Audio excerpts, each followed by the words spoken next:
This nigga has no filter, bro. None. Hey, we back. Episode, what is it? 42. Episode 42 of Sucio Sports, presented by Jail Blasters over there in the corner, over Key's shoulder. We back, me and Keyz. We got some special guests this week because towards the end of the show, we won't give everything else a little chance to breathe because we got a little topic at the end of the show. We brought these two gentlemen on specifically for. So without further ado, me and Keyz and our special guest Kenny P, and of course y'all know Coach Breeze. Coach Breeze helped fill in for your boy when I had some shit going on with the damn hurricane. Damn, I wasn't supposed to curse in the first like 30 minutes to an hour. Fuck it, I done did it now. Hey, bro, he almost filled in for me tonight. Bruh, like I forgot you were sick though. Oh God, I forgot. Bro, I've been laying down all day. Like literally, I've been in bed all day. I was texting Sloan. I was like, bro, I'm not doing shit today, so I can be all right for the show, and I still feel like utter shit. Hey, don't worry about it. We about to get through it. Let's play the intro music for this week. What we got?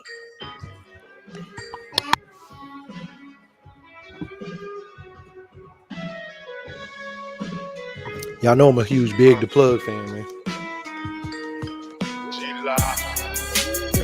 A lot of everything. Picking women like a red and white. Riding around with camera spider smoking on that mirror jack. If it ain't no Fendi build, I'll put it on your membrane. My little niggas insane. Them little niggas loco. Kids, I got 10 watches. You better watch your hoe, bro. Bitch, I'm back to ballin'. But tricking is a no-no. Don't spin with your phone on you, nigga. That's a no-go. I need a real dick bitch from the south. Real pretty in the face, but think you really out here wild. She gotta have that water, pussy wet just like a fountain. Good head up on the shoulders, niggas dripping in my dad. Hey, you know what's crazy? I've been seeing a lot of like a couple of videos I done seen lately. They got like that old school feel to it. Yeah, What up, Vin? Vin always in the building. Hey, tap in with Vin at Mighty Vin on Twitter. Mama name on Twitter, like I said, I'm gonna call him Twitter. But Vin wrote another article where he checks out all kind of old school music videos and stuff like that, man. Vin got a lot of cool stuff going on, so check him out at Mighty Vin on Twitter. But yeah, like he's been put me on him and a couple other people put me on like Mexican OT, Big Eggs, different stuff like that. Cause like I tell y'all, I don't be listening to music and nothing. You know what I'm saying? I just be chilling, listening to podcasts and stuff like that. But podcast. Here he go. But nah, man, I like this one though. I like this one. I ain't gonna talk about shit. I can push up the crowd. I be on the white girl like it's Hannah Montana. I Google gorillas clip like banana. I ain't gonna lie, the thing that made me like Mexican OT was when he was freestyling and had the chicken in his hand. Bruh, it was something about it. It was just dope. Like how, you know, people been doing a little hanging microphone deal and all of that. Like that's cool. But did you do it in the middle of a farm field holding a chicken, a live chicken? No, I ain't seen nobody freestyle holding a live chicken. That was different, so I like that. yeah, that boy, he a real cowboy. Yeah, he a real cowboy. Yeah, this should be cool, man. I like hearing different stuff, man. Like, you know, it may not be the coolest shit or the dopest shit or the most lyrical or tell the best story or whatever, but I mean, is it gonna entertain me? Right, yeah. You know, music don't always have to be about being the best lyricist or having the best beat or having the best visuals or whatever. Yeah. Can you hold an audience's attention long enough for your song to consistently get played in the radio, in the club, and also can you perform said song and put an ass every 18 inches in these seats and sell tickets? Real. Like, I tell that all the time. I stay telling niggas, I say, it ain't always about is you the best goddamn rapper. You niggas are better than this person, that person. Some of you niggas just don't got the look. Some of you niggas ain't got the goddamn pizzazz. Like, it ain't meant for you to be no rapper, bro. Go get your CDL. Bruh, look. Shout out to Eve, Cody, and Manuel at Black Announce Table. I used to right into their pod and give out the CDL scholarship of the week to some wrestler that was just trash that just need to give it up, go and get that CDL. So trust me, I know what you're saying. Some of y'all need to get y'all CDL, your TWIC card, get your, get something, bro. Look, HVAC is gonna always be needed. Especially down south. I'm just saying. Some of y'all might want to look at Hey, HVAC. HVAC making money. HVAC making money. Bro, my show got his HVAC. I'm telling you, bro. Low key, I thought about doing it my damn self. Bro, that's a nice little side gig to have. That boy made like $2,100 in one weekend. My partner did. Bro, let me tell you, when the storm hit here, my power was out that time and Breeze filled in for me. Yeah. When the power came back on, it was this little part on the AC unit that went out that wasn't allowing it to work. Yeah. I met the dude outside. I came inside, took a work call. He was done fixing my AC before I was done with that work call. Yeah. It be simple shit, but it just, you don't know. It be super simple shit. Bro, the part I want to say. You said something about the hurricane. What happened? Where you stayed? In Houston. Oh, okay. Southwest, but yeah, man, it was crazy because the part no more than $30, maybe $40 at the most, and it took dude 5-10 minutes to fix it, and that was a wrap. So I'm like, bro, you charging people a minimum, $200, $100, $350, whatever your minimum is, to work for 5-10 minutes, man. And a $30 part. Come on, man. That HVAC hustle different, man. You win it. Hey, bro. I'm about to say, me and Breeze got a home where they do that joint. Biggs talk about that shit all the time. He go to a house for 5 minutes and make $500-$600. Yeah, bruh. The Freon. All you doing is you for most of the time they don't even need it, but you hook your line up just to check it, and mainly they're gonna need it if they got a leak. If they got a leak, that's even more money. So trust me, I know, but yeah, I don't know who the fuck told me buy a house, bruh.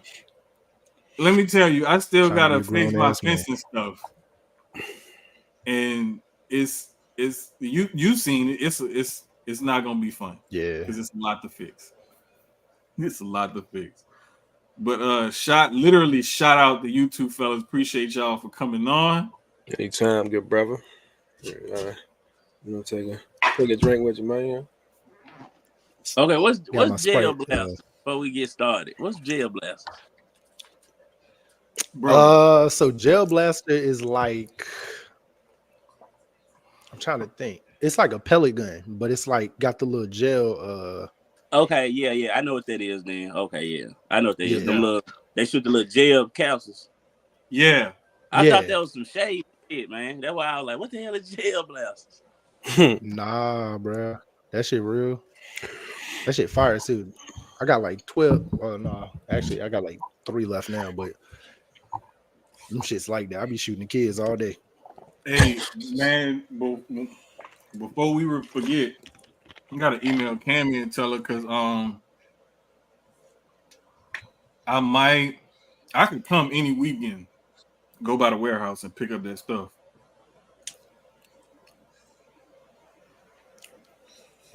They got a warehouse out here in Austin, and I'm supposed to go pick up some package for me and Keyz. Yeah, and we told them I'll just come pick it up since they in Austin. I be wanting to go down there anyway and eat. I'll go eat, pick up the stuff from the warehouse, head back here. It ain't number 2.5 hours, so it really ain't that much. But before we get started, how was everybody week, man? Kenny, you are cool. our new guest. I'll let you go first. It was cool. I went and saw Wolverine and Deadpool last night. Oh, I saw that joint Saturday. Yeah, that was. Yeah, I still ain't been able to see it yet. So yeah, no spoil. It was straight. I liked it. It was cool. It was yeah. They worked better than I thought they was. The crazy. I like how they. Somebody pulled the fire alarm while we was watching the movie, and the whole theater had to evacuate for like 40 minutes. Tough. Yeah. What? Yeah, crazy shit. I thought it was a part of the movie because like the part of the movie that the movie stopped on is like Wolverine was finna tell some shit that Deadpool didn't want him to tell. And Deadpool always break the fourth wall type shit. So it was like I thought it was like some Deadpool shit. So I told the person that was next to me, I was like, she had went inside this weekend. I was like, hey, this supposed to happen? She was like, hell no, I don't know what's going on. And then the little fire alerts went off and shit was like, it's a fire in the but somebody just green as hell pulled the fire alarm for. That's why you can't go on Tuesdays when it's $5 because motherfuckers don't appreciate a $5 movie. Yeah, shit. They don't. That shit, Hey, bro, damn, I should have went on a Tuesday.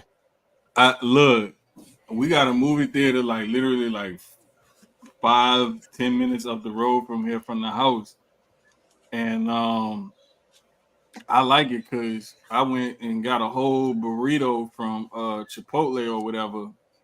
There was this other little spot. I walk in there with a whole burrito in my pocket. They ain't even say nothing. No, they ain't gonna really say nothing.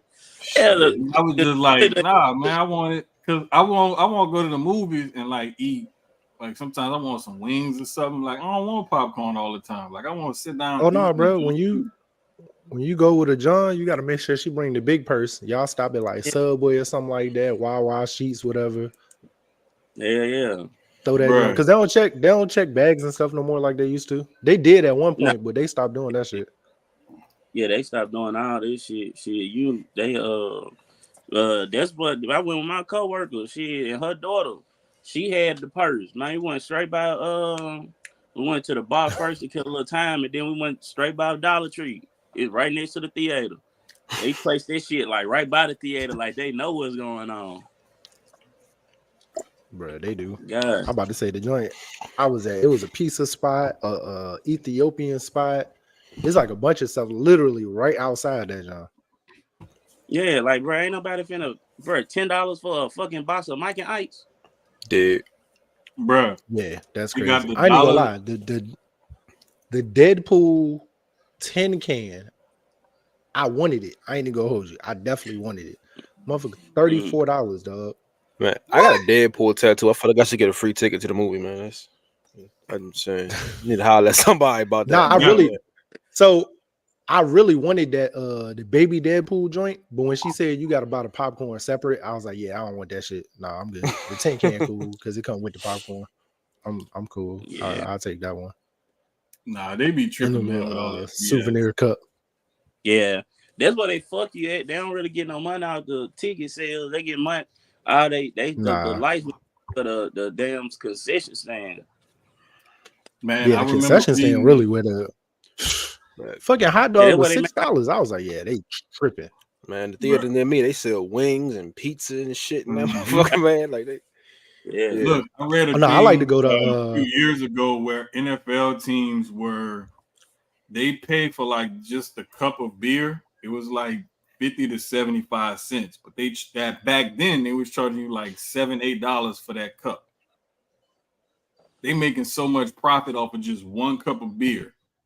To where the NFL game? Yeah. Oh hell yeah, that shit, yeah. Because I'm right next door to New Orleans, so like if we go to the Saints game, we fill up a bottle of water with something clear. Like you can take a bottle of water in there, but for real. Like they let you walk through there with just a bottle of water. Field ain't letting nothing go through that motherfucker, man. New Orleans, they gotta let you do that shit, man. They gotta let you do that shit. Motherfuckers filling that bitch up with vodka, tequila.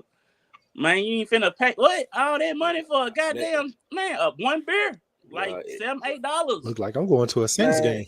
Shit, man, that shit. No bullshit though. Houston did. Nah, you know who got the Joan Atlanta? The prices in Atlanta is like that. That shit like $6 for like shit that's 18 at FedEx.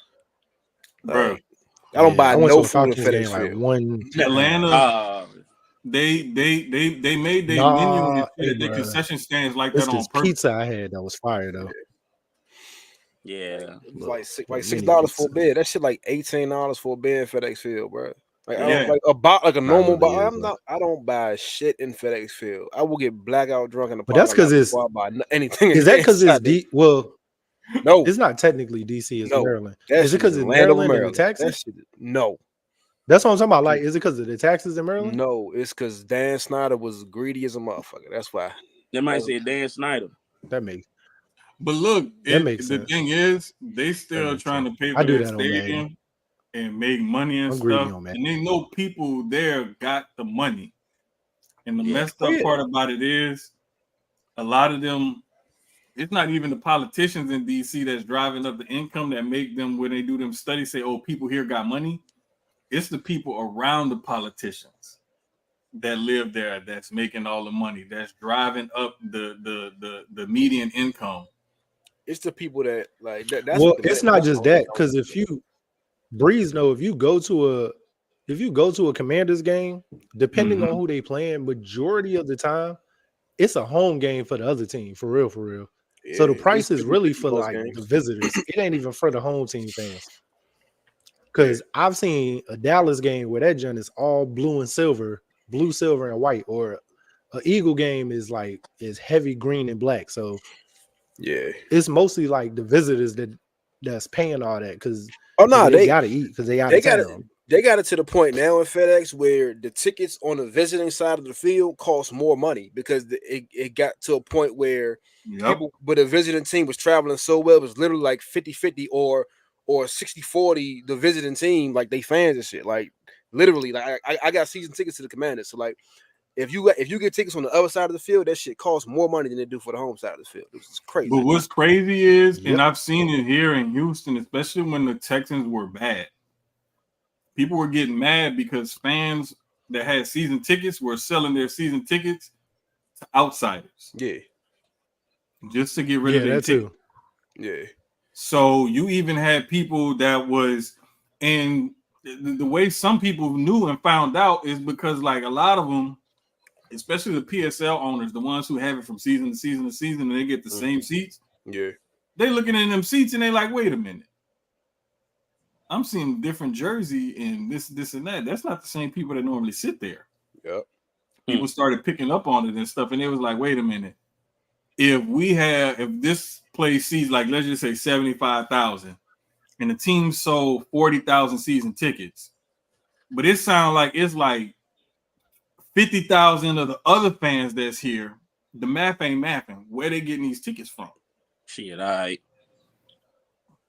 Season ticket holders. Man. You from DC? Your math ain't got a math. You from DC? Yeah. No, I'm from New Orleans. You from? I heard a little bit in your voice there, like you was from Louisiana. That's why I asked where you was from earlier when you said hurricane. DC, Right. what's that politician y'all had up there them years ago that was smoking crack, fucking them hoes? That's Marion Barry, man. That's the people's man, man. Yeah, everybody love that nigga. You can't play with that nigga, fool. Everybody love that nigga in DC. That nigga was smoking crack and fucking bitches. I ain't never seen. I said, bro, this going on in DC, the capital? I ain't know DC was like that. Man, Marion Barry got out of jail and got reelected. Like, you know what I'm saying? That's I remember that shit. Yeah, man. Yeah, that was a wild time, boy. That's a wild time. Wild time. That's some bug wild shit. But yeah, like, I know DC was like that though. How are they feeling about Jaden Daniels right now? Like, let's get into some NFL training camp talk and stuff right now. How are they feeling about their new rookie quarterback? Man, Jaden Daniels can't do no wrong in the city. Now, you know, the season start about a month from now. Month and a half, a little over a month now. If he get on the field and start throwing interceptions and fucking up, like it'll change real fast. Like anybody from the city will tell you, like the favorite quarterback in DC is always the backup because we so used to the starter being the fuck up. But right now he can't do no wrong, and he been looking good in camp so far. Like, you know what I'm saying. But again, it's training camp. They ain't hitting nobody. They practicing. You know what I'm saying. He can't get touched. So we'll see what it look like when they playing somebody that ain't wearing burgundy and gold. Yeah, we get our first game tomorrow. I believe it's the Texans and the Bears in the Hall of Fame game. Bears. Yeah. And then we got the Hall of Fame game, the ceremony and everything this weekend and whatnot.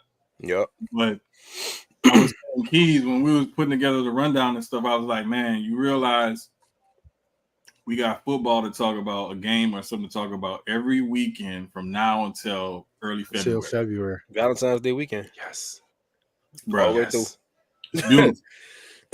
All the way Hey, through. I be hating at the Super Bowl. Bro, I ain't gonna lie. As a guy who be in relationships and shit, like I hate that the Super Bowl or All-Star always fall somewhere around Super Bowl. Bro. I mean, Valentine's. I'd be like, damn, I feel Was bad it for you. was it 2 years ago? I think Valentine's Day weekend was in between the Super Bowl and All-Star weekend. I'm like, bro, yeah. It was. Like yeah, Super Bowl I still feel Super bad Bowl for was her. Sunday, Valentine's Day was like Wednesday, and then All-Star was like Saturday night. I was like, yes. Fuck, bro? Like, yes. And I was out of town both weekends. I felt bad for her. Shit happens. That's hey. It'd be like it was crazy. But you know what? That's why, like, when I after I got divorced, I was like, nah. I don't care if I'm just like kicking it, talking to a female or something. She gotta like sports. She got to. And she gotta know, like, look, this is a major part of my life. So you either gonna get with the program or I don't know what's gonna happen. Nah, man. They like you ain't gotta like sports for real. Just leave me during sports. Yeah, it's got to be one of the other. Like sports. Like I don't want you to get into it because I'm into it. If you like sports, that's bonus points. If not, go the fuck over there. Like let me enjoy my go. like I don't be sitting there asking me what's the first down. I ain't got time for that shit. Don't Look, go over on there. Sunday, it's a rule in my house. If you ain't watching with me, get the fuck out my face. Take your ass on. Leave the house. Go somewhere. You know, the big TV downstairs mine. You know, it's crazy. I always be saying this. Either your side bitch or your homeboy side bitch be always cooler because she be knowing about sports and shit. Why side bitches know about sports better than main bitches? Your side bitch be knowing about the sports. This bitch a people's person. She know how to cook better than your bitch.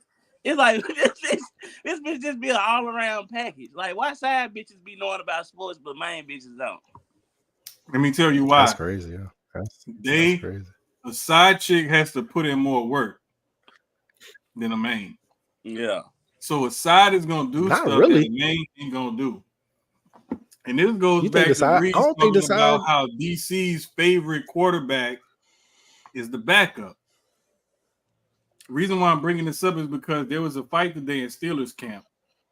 Russell Wilson was out. Oh, yeah, I saw that. Justin Fields was in doing drills. Fields throws a touchdown. One of the defenders had a late hit on Fields. Offensive line comes over and knocks the linebacker down. Everybody fighting now. Yep. Because, you know, offense, defense, they already going at it.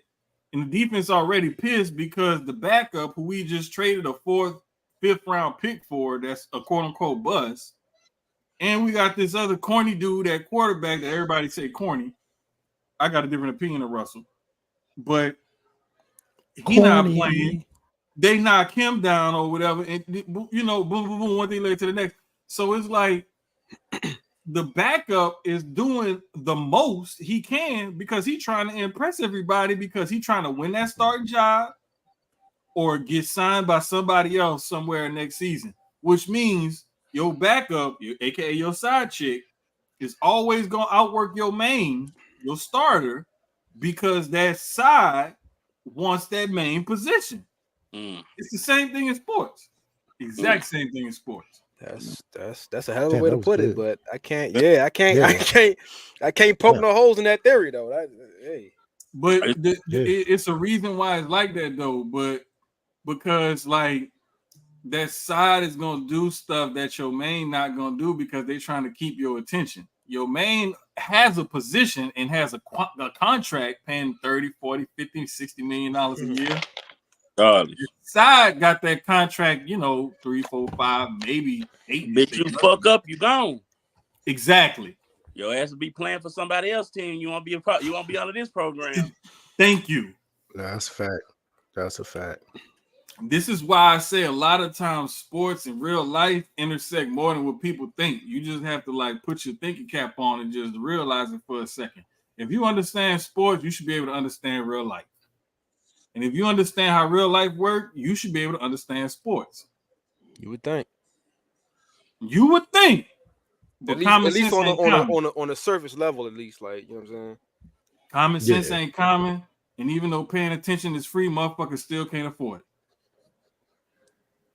Anyway, but I think it's just certain shit like that. Like, I love to see the training camp fights. I'm not gonna lie, because that shows. Nah, that's good though.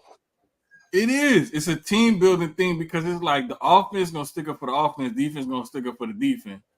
But at the end of the day, if that especially when they do it with a new player that just came in, that's right.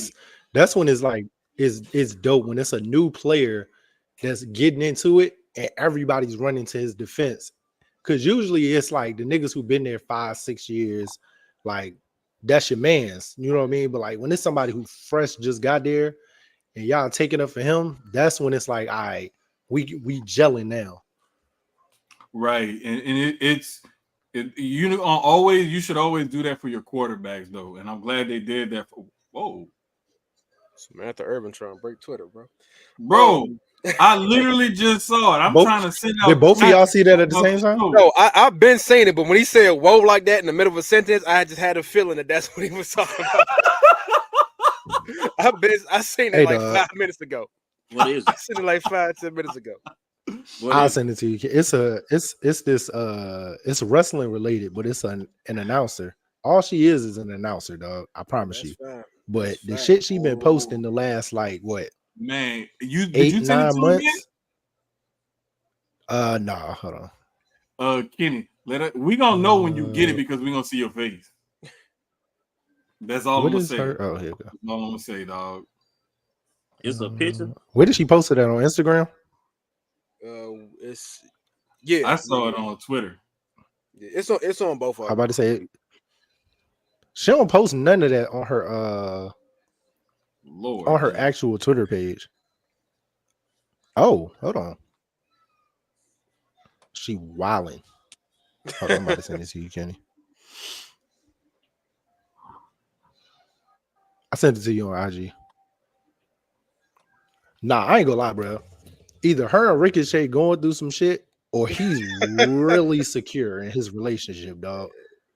Like, really secure in his relationship, bro. Wait, here's the thing. I mean, he also could be really secure in his relationship, though. Yeah, like, I think he knows she ain't going nowhere. Like, yeah. That's how. Listen, when I was with somebody and she was bad, I'm like, man, I like it when dudes look at my. That's me. Stare. No. I'm like that too. No, I'm the same way, bro. I ain't gonna She come back home with me. Go ahead, look all you want, bro. She come home with me. I ain't even tripping about a joint looking at a nigga looking at my job. Like, that's cool. I'll even go as far, nigga, buy her a drink at the bar. That's less I gotta spend. Please. Oh, I done got drunk off dudes. Please. Oh God, bro. As a club promoter, do you understand? I already drink for free. But when niggas is trying to get at my joint that's at the club with me, oh cool, because all she doing is bringing them joints to my section or the DJ bar. I mean the DJ booth and passing the bitches right to me. Bro, I got you a drink. Here you go. Man, listen. I used to love because niggas. My uncles and my cousins, they and the homies, they was all like 5-10 years older than me, but like. I looked them niggas' age because I had, hair on my face and tall and shit like that. So we'll go somewhere and have some fun or something. And they like, hey, how you kept getting more drinks? I was like, oh man, this girl was buying it for me. Cause she know I ain't had no idea or nothing. And they was like, wait a minute, how you younger than us? And you got them buying us drinks and stuff. Hey, bro. You pull that sympathy card out like, damn, I just got home.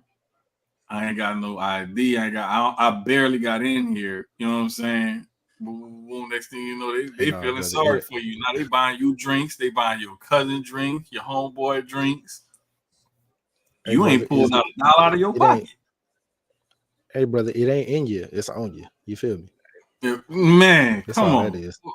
Talk heavy. It ain't no but some pimping. Ain't nothing but some pimping. That's it. But like, I think the biggest pimp is really the way the NFL salary structure is right now, when you got all these quarterbacks that are getting paid, and they haven't proven anything. It's like how you get a pimp, how you get a pimp with all the hoes and he ain't done nothing. That's what I feel like when these quarterbacks get these outrageous contracts. And I keep trying to explain it to people. I'm like, it's not about what you've done or what you can prove or what you can do for this team. It's about next man up. Whoever eligible for that extension and you the starter and your team is backed into a corner, you're gonna get paid. It just is what it is. Quarterbacks, a lot of times you end up paying above a premium for the idea that a motherfucker might be good. Like in the case, respectfully, in the case of a Jordan Love, like I think Jordan Love is a good quarterback, but he just got what $222 million. He really played. He only really played like a year, not even a full season because he was hurt. Right. So what I'm saying. So and Green Bay just kind of gets lucky. They went from Brett Favre to Aaron Rodgers to Jordan. Hopefully for them to Jordan Love, but like that shit is crazy. Like the quarterback. I initially disagreed with the idea of quarterbacks having their own separate salary cap, but when shit like this happens, like it make all the sense in the world. We talked about we talked about that a couple of weeks ago. Like that, them having their own separate salary cap from the rest of the team totally makes sense because majority of the time, your quarterback takes up majority of the cap anyway. And to be honest, Jordan Love got that money off beating Dallas. That's serious. That's really all that was. He beat Dallas in the playoffs. That's what got him that money. Well, and the thing is, he's been in the league for this will be coming up his 4th year, right? His 5th year thing, huh? Well, yeah, no, you're right. His 5th year because he didn't have no stats in 2020 because they declined his option. Yeah, he didn't have no stats in 2020 because I'm looking at his Pro Football Reference, but yeah, on his wiki page they show he doesn't have 4 years, but he's been in the league 4 years, and I heard some people try to defend it and say like, well, he's been sitting behind Aaron Rodgers for those first like 3 years, and then he, last year, now he did play and start all 17 games last year.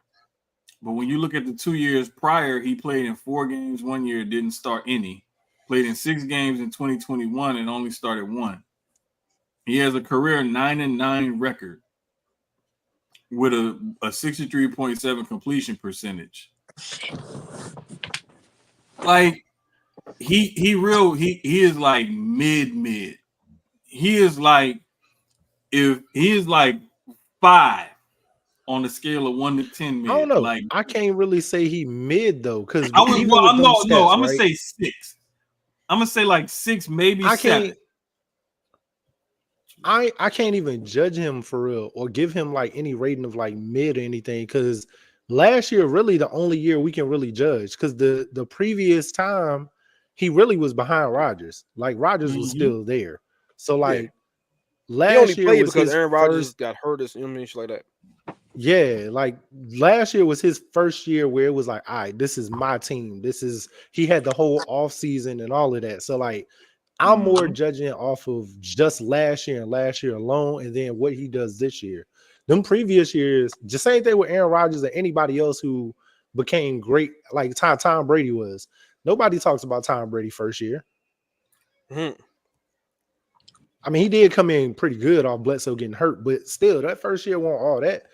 And there's a lot of other quarterbacks that were the same way. So it's like, hey, it's here.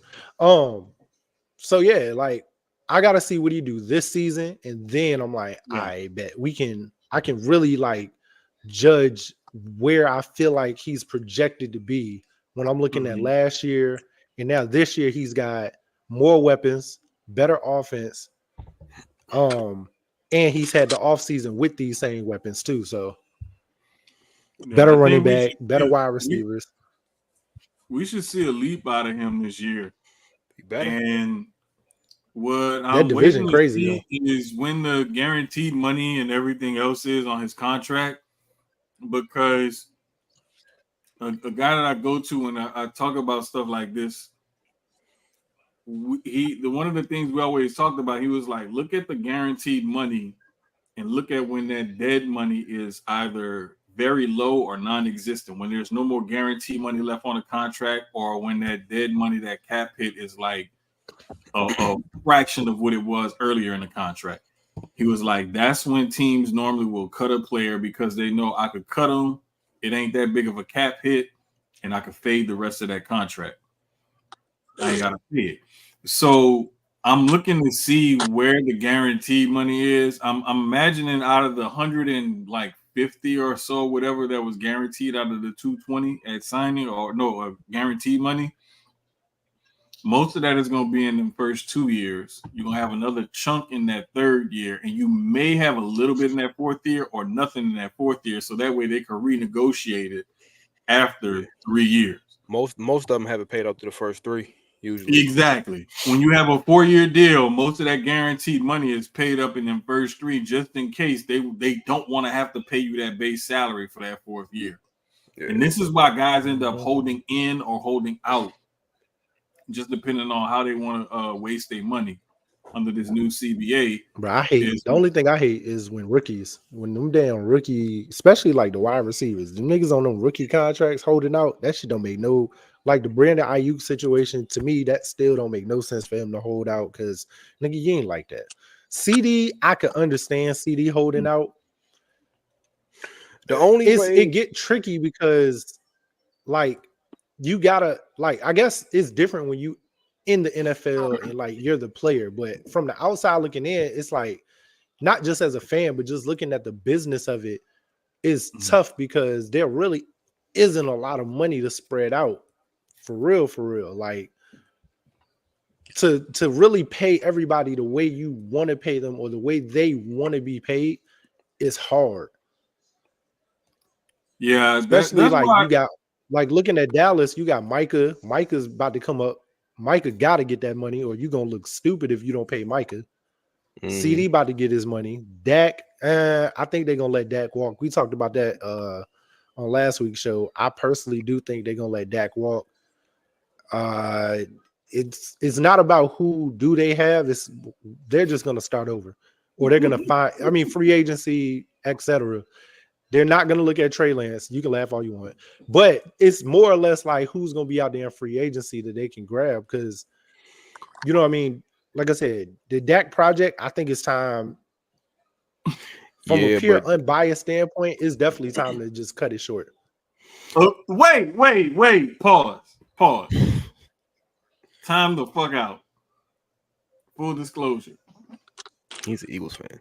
This thing is an Eagles fan, just say from a pure unbiased standpoint.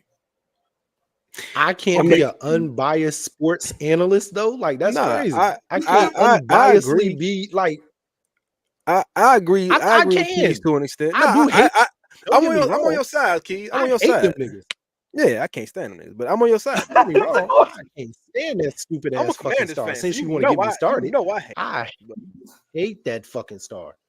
The star, the owner. I do like their stadium. The stadium fire. I ain't gonna hold you. I can't even knock that. That motherfucker. No, crazy. Fuck that. Now see, this will make me go. I've been out there like 4 times. My rant this year. That shit. I hate that stadium because when me and my daughter went to WrestleMania 32, I bought 2 beers and I bought her a big ass water, and I drank both of them beers, and she drank her water before we found our fucking seats. Fuck that stadium. God damn. God damn. Hey. It is a big ass stadium, dog. I went out there for like 2 fights. I think it was 2. I think I went out there for 2 Errol Spence fights. Yeah. Yeah. Bruh. Spencer fought in Jared Land like what, 3 times? I think so. Yeah, I went out there for like 2 on. You fought I went out there for an Eagle game. I the stadium crazy though. Like but wait, here's the thing though. This is what I was trying to tell you and Gunn last week. If you don't re-sign Dak, number one, where are you drafting at to see who you're gonna draft? because you ain't got cap space You're not to worried about sign drafting. a free agent.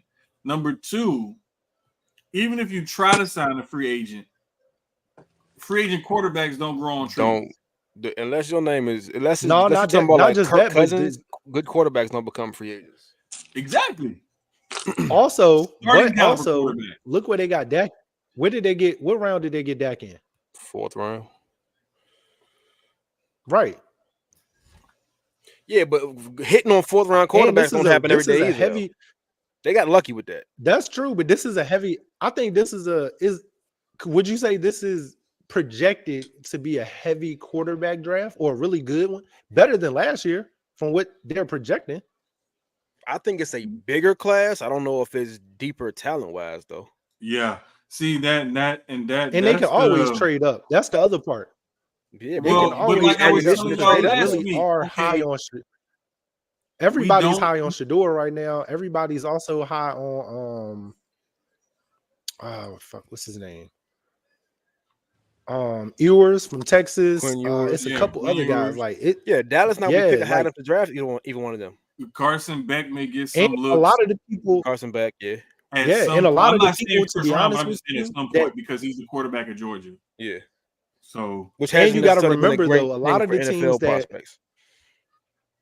But you have to remember a lot of the teams that are needing a quarterback addressed that last year already. They kind of addressed that in the first round last year by getting a quarterback. Right. So that gives a team like Dallas the opportunity to trade. But this was my but what I'm saying is that gives them. No, you good. Go ahead. This is what I was trying to say last week. Okay, if you don't re-sign Dak, you're either trying to draft one, which means you have to be in position to draft one that you feel is going to carry your franchise moving forward, which means you need to be in like the top 5 roughly. If we can just going to be safe, top 10, top 5 roughly, depending on the depth of the quarterbacks in the draft. Number 2, you have to hope that one becomes a free agent or is available via some sort of trade. And either way, you're gonna have to mortgage something. So either you mortgaging salary cap, which is looking like a chance to bring it back Dak, or you mortgaging draft picks in your future, trying to trade up for or draft a quarterback or trade for another team's quarterback that they don't want to re-sign for whatever reason. It's too much of a crap. To be honest, Kirk Cousins. Yeah, Kirk Cousins is probably off the top of my head, if I'm looking at all the rosters, he's probably the one quarterback that's expendable right now, except for the salary part of it. But like he's expendable just because Atlanta got some with Penny. So it's like I think they draft they can though. But Kirk is what 35, 36 now?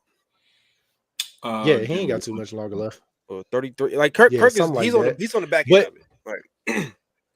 I would 35. Say also when you're talking about like when you're looking 35 at it though, coming off an Achilles tear. Yes. And he already wasn't that athletic. So the way I'm looking at it, I still you could give up a couple seconds. You ain't even got to give up a first for to get somebody's top pick. But even if you do, swapping first round picks, maybe give up one player on defense or something like that. That's not bad. If let's say Shador is the one you want, hypothetically, let's say it's Shador. Y'all not doing that for Shador? 3 firsts. Let's say the projections are real, and Shador Sanders ends up being a top 5 pick. And Dallas's team, the team itself, without Dak, the team itself is too good to have a top 10 pick. So that means you're probably moving up from at best, like the middle teens at best, to try to go to the top 5. They're gonna tax you. Like that's you have to give of up. Course they're gonna tax you. You're not gonna be able to just swap a first and then give up more. This Jerry we talk, but you got to remember this is Jerry we talking about too. Okay, but that don't mean nothing. Just because it's Jerry or whoever. To that point, Jerry's gonna be willing to give up more. Like I'm looking at it right now. Like the teams that might be in the market for a quarterback next year, possibly. You talking about Dallas, 49ers. I think they're gonna pay Brock Purdy. Brock Purdy's staying. I don't think they sold on Purdy, but the Matt Stafford's gonna be done soon. The Rams gonna need a replacement for him with the Rams. Yeah. I think Drake May is garbage. New England may very well. They just picked 2 quarterbacks, but they might need a new quarterback. Looking like Drake Giants might not even be the starter. At least 2 years. That's what I'm saying. The Giants, the Jets, the Giants are the definitely Steelers. Seattle might need a new quarterback. Yeah, I think that Seattle. Yes, I don't know too much about. I don't think the Steelers per se. No, the Steelers may need a new quarterback. You got Justin Fields who's on his last shot, and Russell Wilson who's at the end of his career. Thank you. You don't have nobody that's there. That's just. But see, here's my thing. I have more of an argument defending Drake May over Russell Wilson and Justin Fields. Drake May was a top 10 draft pick. This past draft, and he's not even. And he's looking horrible, and he don't even look like he's about to be the starter. Yeah, Russell Wilson is on a vet minimum contract on his third team in 4 years right now. Drake May will be in New England for at least 2-3 years, just based on where he was picked. Even if he's not starting, he'll be on the team. Exactly. He's got a job. He's losing. Guaranteed. He's definitely losing right now from what I was looking at the first 4 years. So he got a job. Russell Wilson is only signed for this year, and I believe Justin Fields is only signed for this year and next year. Denver also, because I don't know how high they are on they drafted last year. Another first-round rookie quarterback with guaranteed 4 years. He's there. Like them rookie, like the only way I see Drake May or Bo Nix being replaced next year is if the teams are bad enough to have like the number 1, number 2 overall pick. Like how was Denver definitely. Denver's going to be bad enough. When Arizona had when they picked Josh Rosen and they were still garbage and had the first pick and you had a chance to pick Kyler Murray. It's like fuck Josh Rosen. I'm gonna pick Kyler Murray. Like you know what I'm saying? Oh yeah, they said Josh Rosen out to Miami. Yeah, I remember. Yeah, but like other than that, and then Miami sent his ass to Buffalo. Well, he just wasn't good. Like. I don't know how Josh Rosen he kept the job for like 5 or 6 years. I don't know how. He was terrible. Josh Rosen is everybody need a backup who has talent, but his between the ears and attitude and stuff kept him from ever realizing. And to be honest, is it that hard to be a third string, or even some teams that carry 4 being a 4th string? It's not that hard. Think nobody's keeping 4. Well, like some teams carry.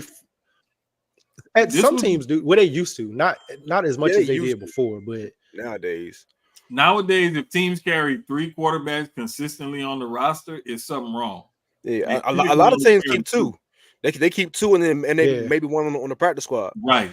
But like the thing with Josh Rosen that I was hearing, especially from my guy that did the draft stuff, people were saying stuff like he challenges coaches. But not in a good way. Like, hey, I think we should do X, Y, and Z. It's in a like an arrogant, condescending way. Like, I'm smarter than you. I think, I'm telling you what we need to do instead of asking you why aren't we doing this, and this. I heard that about him when he was in. Did he end up in Cleveland? Was it Cleveland? It might have been Miami. It was somebody with orange. I don't remember, but I remember hearing this when he was coming out of UCLA. That's it. Well, I know he made a whole statement when they was asking him, like comparing him to other quarterbacks in that draft. And that was the Baker Mayfield year, right? I think so. Like Baker Mayfield, Josh Rosen, Lamar Jackson, and all of them, and it was in that same class, I believe. I believe so. I'm about to look it up right now. Crazy quarterback class. I think Deshaun Watson might have been in that class too. But yeah, he was just like you said, he like a self-absorbed, arrogant.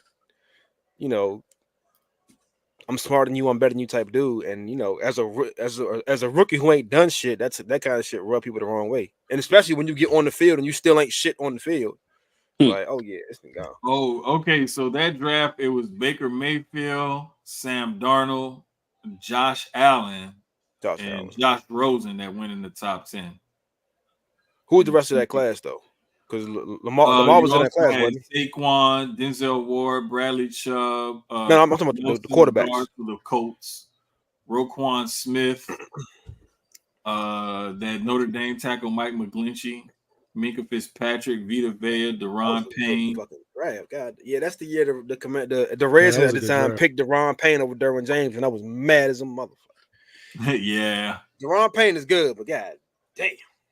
Hey, Derwin James would have reminded a lot of people of Sean Taylor, and it would have put so much undue pressure on him to be in that uniform that city at that time. You are 100% correct. But I will never forget the way I felt watching that draft when the Redskins at the time were on the clock and Derwin James was still available. You could not tell me they was not finna pick Derwin James. Like, it was nowhere in hell.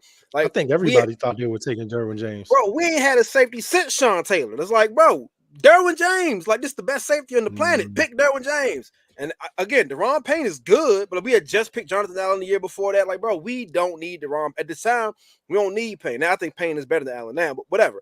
They went up there and said Deron Payne, and it was like, man, what the? Bro, trust me, I'm an Eagle fan. Do you know I watched 3 years in a row us pick the wrong wide receiver? Yes, we could have had Jettas. Yes. We could have had Jettas. We want to talk about Payne. If we're 1 year we could have had DK Metcalf. Bro, I'm still pissed about that. I mean, y'all ended up with AJ Brown. I like for nothing. Which is you want to know Payne? But still, draft wise, and Devontae Smith up because nigga Jalen Rager's no longer on the team. Trash. JJ Arcega-Whiteside is no longer on the team. Hell, he's in Seattle with DK Metcalf now. Jalen Rager, I don't even know who he played for, but we sent him to Minnesota with Jettas. Like, bro, we could have had Jettas. That nigga could have been grittying all over the goddamn Eagle. Thank y'all for messing that one up. Thank you for messing that one up. Like I said, y'all still got Devontae, and y'all ended up with AJ Brown. I hate both. I mean, they both are great receivers, but I hate both of them. But thank you for not getting Justin Jefferson and all of them. Wait, imagine being a Saints fan in that 2018 draft. And your team moves up to the number 14 pick, and you thinking, man, they about to draft Lamar Jackson to replace Drew Brees. And they say, defensive end, UTEP, Marcus Davenport. I ain't never been so disappointed in my life. I had to force myself. Every team just looked at the screen for like 5 minutes straight, just standing there. And I'll never forget my ex-wife was like, "You good?" And I was like, "Nah, it's a good." I'm literally trying to convince myself it's a good pick while I'm trying to tell her, "No, I'm okay." We all been there before. Okay. We all been there before. Nah, bro. I know when a pick ain't good. Jalen Rager, I knew he wasn't good. JJ Arcega-Whiteside, but then not just the trades, but when we got Devontae Smith, I was like, I bet we drafting good now. I was sick. Then when we had that amazing defensive draft in the first round, when we got Nolan Smith and Nakobe Dean and somebody else that year, I was like, yeah. Was it we cooking now. Damn. Yeah, hey, man. There's I was like, yeah, we cooking with grease now. Built, and they got the Eagle got Dogs. A lot of pieces and stuff, but one thing that I noticed about a lot of these teams is they trying to go about it different ways, but you see a lot of times the league is copycat. Absolutely. Some teams would try to draft their way to it. Some teams would try to spin their way to it. Some teams would try to like, well, let's balance it out, whatever. But you see a lot of teams copycat a lot of other teams and try to replicate and pick from certain coaches from certain trees and try to replicate things. And right now, San Francisco and them, they're hot because you got D'Amico, you got Robert Saleh, you got these different play callers and stuff like that. So one thing that I'm noticing is which ones are actually going on, branching out on their own and being successful. And how are they exactly going about doing it? The one thing that I can see here as of right now,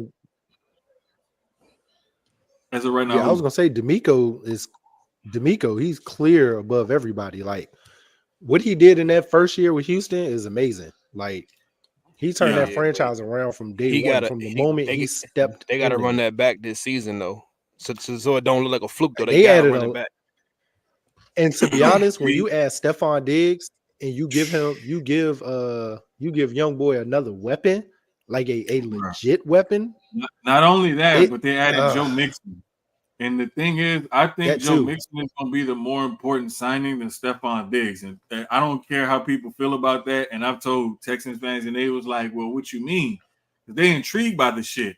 And I'm like, when you have a running back that can play all three downs, that you can split out wide, put him in the slot, give him the ball out the backfield, up the middle, around the end, whatever. When you got a versatile back that you can put in this offense, I was like, you unlock this offense even more so, because now teams going to have to account for whatever the fuck Mixon going to do out of the backfield, and you got all them receivers, and you got a quarterback who's accurate, who's cool under pressure. That's dangerous in this kind of offense. This is why San Francisco can operate their offense with Shanahan calling it, and you have a seventh round Mr. Irrelevant looking like an all-star, is because if you have a good quarterback who has an understanding of that offense, who's accurate, the timing, boom, boom, boom, like, and you got some weapons, you can operate this offense to its best capabilities when you got a back like CMC who can unlock everything else. Yeah. Did you say Purdy's looking like an all-star? Can I ask? I gotta ask you this question. You don't like Brock Purdy. I mean, yeah. And before you answer this, before you answer, I'm not sold on Brock Purdy either. But I think Brock Purdy lucked into a great football team. I ain't gonna say he's trash. I think he definitely just lucked into a good football team. And we're not gonna sit there and pretend like the 49ers picked him on purpose with the intent of him being their franchise. Like, dude, he was Mr. Irrelevant, wasn't he? The last pick in the draft. Yeah, like, they had to pick somebody, and they were like, you know what? Fuck it. Let's pick a quarterback. Three people got hurt. And yeah, I mean, the last pick in the draft is like, hey, bro, just pick a name out of hat. Like, literally. Like, we passed over 250-something people before we got to you. Like, literally. Like, he definitely just, he lucked into a great football team, but they, like, 2 or 3 people got hurt before he got an opportunity, and it just so happened that the football team around him was incredible. That being said, I don't think he's all the way trash, though. Yeah, I don't think he's all the way. I think they're going to pay him, like, because they can't afford to let him leave for nothing. Thank you. That's why they're going to pay him. They're not going to pay him because he's an elite quarterback, but they can't afford to let him leave. That's always my thing. Like, when people say get rid of this guy, or whether it's a player or a coach, okay, you get rid of them. Now what? Who do you replace that person with? Right. So not only do you not have his replacement, but let's just say, for the sake of conversation, Brock Purdy actually is a good quarterback, right? And it's not just the team around him. Mm-hmm. And he leaves for free and then goes and signs in fucking Dallas or some shit somewhere and goes and win a Super Bowl. They gonna look at whatever's left of that John Lynch and them like, bro, what the fuck was that? Like, you know what I'm saying? So they can't really afford. But at that point, was it the 49er coaching staff that didn't utilize him correctly at that point? Because if he goes somewhere else and flourish, they didn't give him time. I always look at it like, I don't think there's a better coach in this league. I don't think there's a better coach in the NFL more suited to coach Brock Purdy than Kyle Shanahan. Kyle Shanahan is in my opinion, I think he's a fuck up. I think Kyle Shanahan, he does have some game management issues and shit like that to work on. But as far as, I think Kyle Shanahan is no coach is perfect. I think Kyle Shanahan is probably the most elite quarterback. My coach ain't no dumbass. Kyle Shanahan to me is the most elite coach in the NFL at getting the most out of his players and coaching to their strengths. Yeah. Which is why he gets what he gets out of Brock Purdy and some of those other players on that roster. Like, he made Brandon Ayuk a superstar, a star. He turned Deebo Samuel into a multifaceted star player, even though he's not the best receiver on that team. Like, Kyle Shanahan is the best at getting the most out of his players. Yeah, he maximizes potential better than just about anybody. But this is why those guys, Kyle Shanahan, D'Amico, Robert Saleh, and those guys from that coaching tree, if you really want to go back, it really goes back to Mike Shanahan when he was with the Redskins in I think like 2013-14, because you had Kyle Shanahan, you had let's talk about it. McVay, and Matt you had LaFleur, like That was two or amazing. three LaFleur, other coaches who are Matt head LaFleur, coaches Yeah. right Mike now McDaniels. Hold on that one staff. The Redskins No, that supplied staff. a fifth of the NFL head coaches. Look, I'm not gonna lie, that staff was fire, yo, and they Bruh. still couldn't win shit. this This is why. Hey, this man, is why listen. I look back on that team, on that roster, and I see the pain in Breeze's face, and I feel it because I've been there before. I know what you, bruh. I know. It's only I didn't bad. bring this up on purpose to like talk to you. Like It's it was just like it came to mind because I'm thinking like It's- all these coaches that's good with player development and play calling and game planning and whatnot.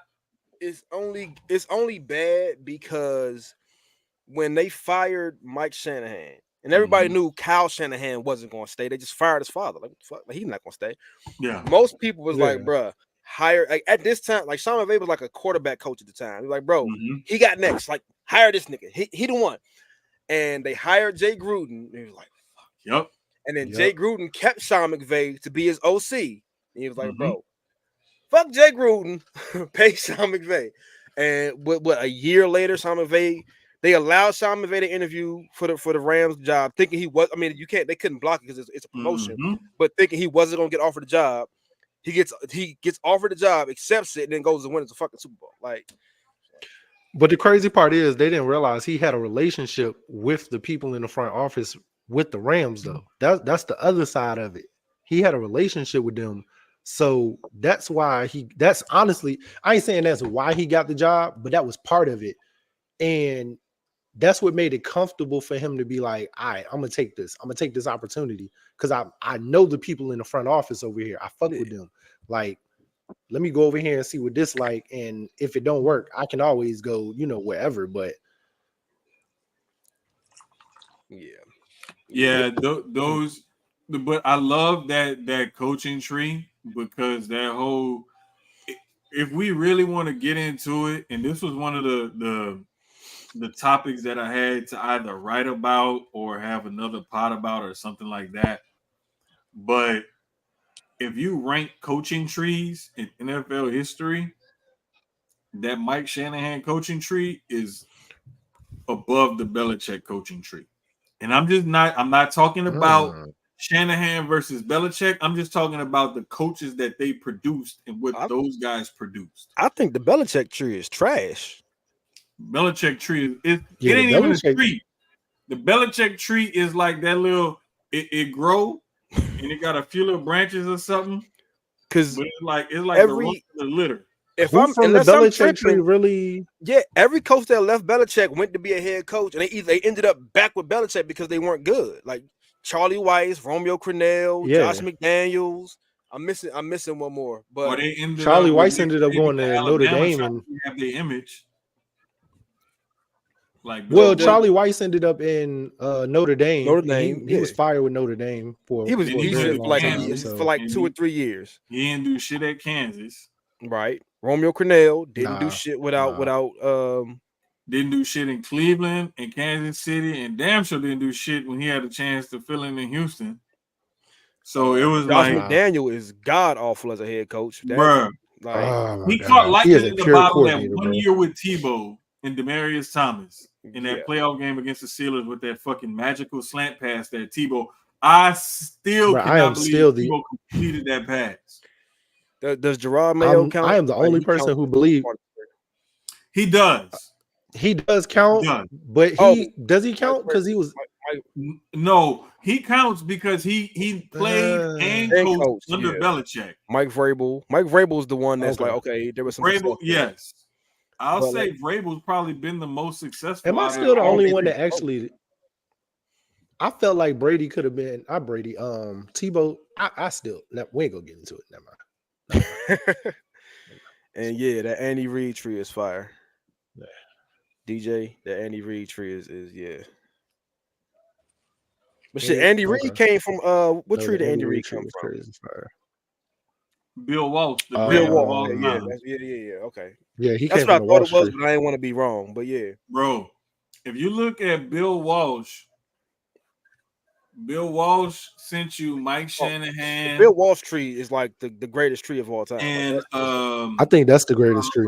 Mike Holmgren. Well, and is that the best it's tree? a couple other, but Bill Walsh's tree sprouted other trees. Other trees, yeah. I thought Bill Parcells. Now those trees. I thought Parcells had the best tree. Parcells had a I always good thought one too. Parcells had the best tree. I don't know. I might be wrong though. Like Jermaine said, that Bill Because Walsh Belichick came from the Parcells tree, right? Yeah, he did. Yeah, but I mean, listen, by Bill Belichick's default, first stop. Nobody that would be remembers the best it. one because Belichick. Nobody remembers. I was it, gonna but say Bill by Belichick's default, first stop was garbage. Like he was trash in Cleveland, like bad. Yeah, but by default, because of the Super Bowls, that would automatically put the Parcells tree at the top, though. I think it just puts that one branch at elite. I don't think it puts the rest of the tree up there. Because the thing you is, got one branch. Like okay, if you're a tree and you produce one solid branch, what the fuck is that? That's a stoplight. Like, they ain't even a tree. That's a stoplight. Like the Walsh tree, you got a pole and then you got one branch, nigga. That's a stoplight. They ain't even a tree. The Walsh tree gave birth to the Andy Reid tree. It gave birth to the Gruden tree. It gave birth to the Shanahan tree. It gave birth to Holmgren. Like Mike Holmgren don't have his own tree. He's kind of more he's part of the Andy Reid tree, I guess, right? Yeah, was Andy Reid tree. Yeah, but like. No, Andy Reid came from the Holmgren tree. But see, the thing is though, like when you look at some of those trees and you put them together and you kind of compare them, the funny thing about it is a lot of it goes back to, and you funnel it up, Bill Walsh. Yeah, a lot of that shit in modern day, like what we're seeing right now. West Coast offense and all of that shit. Like that's you know what I'm saying. Yeah, it's crazy to see it the way it happens and how it develops and just the way, like just all the different stories intertwine and whatnot. And just speaking of different stories intertwining, to switch topics, the Olympics are underway. And I'm not gonna lie, Olympics is one of my favorite times when it happens every 2 years because I even watch the Winter Olympics. Like, yeah, I do too. Go Canada. Ain't no shame. I watch figure skating, the shooting shit, the skiing, all of that. Like in Summer Olympics, I'm watching everything. But I'm one of rooting the for Team coolest Canada. things I've seen. Let's go. Huh? He said I'm rooting for Team Canada. I'm rooting for Team Canada. In what? Don't pay this everything. Motherfucker, no man. Bruh. To hell with him. Never mind, we ain't gonna talk about that. One of the coolest things I seen was the dude from Turkey on the shooting team. Hey, bruh. Dude walked up to the shooting competition like he rolled out of bed, got dressed. Hey, bro. Was like, I thought bro was about to have a cigarette hanging out his mouth. The way he looked like an old, like a Turkish hitman, bro. I thought bro was gonna have like a little cigarette hanging and just. Bruh, this dude looked like he could have been sitting at one of them little cafes or little shops in France, sitting at a table and just snipe you. Like, you know what I'm saying? Just chilling. Dude had his hand in his pocket and regular glasses on. Everybody else got the scope and all the fancy shit. We need to win the gold medal just off that. I don't fuck what nobody else do out there. I was telling Jermaine, the only thing of the Olympics, honestly, that I've watched so far is I caught the boxing the other day when Edwards fought dude from Italy and lost, and I was confused as fuck how the nigga lost because I'm like, he was whooping the nigga ass the whole thing and he lost. I was texting Jermaine about it. I was like, that shit ass, bro. That's why we don't send nobody over there. That's exactly why, because that shit's ass. But that shit's so biased towards us.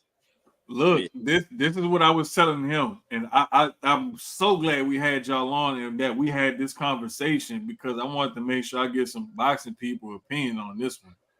But the way they score is very fine. Is way different than what professional boxing and even other amateur boxing outside the Olympics is scored. Yeah. And I hate when they changed this shit.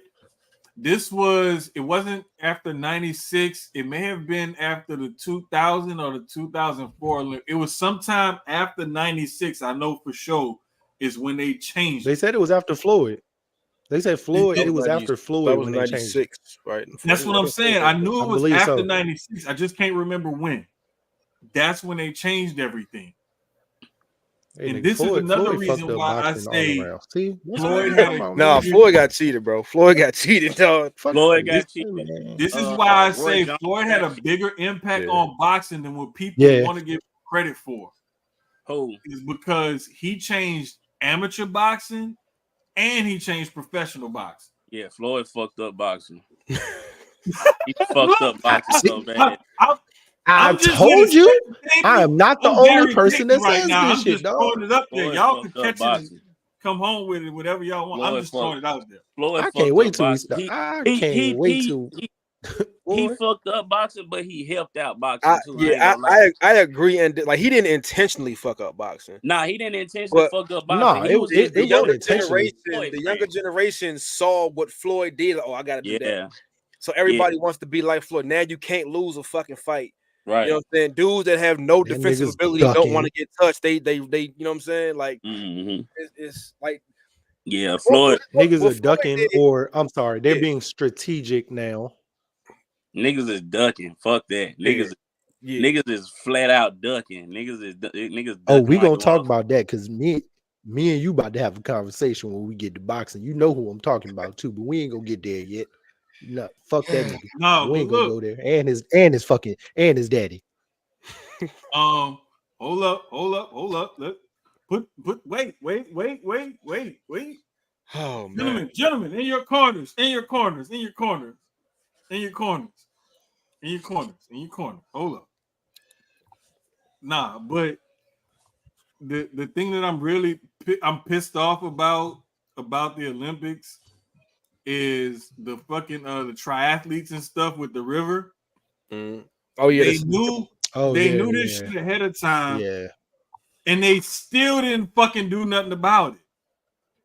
And this shit they is cleaned pissing it. me off because it's like I like watching triathlon. They cleaned the river. Nigga, if you can run, swim, and ride a bike.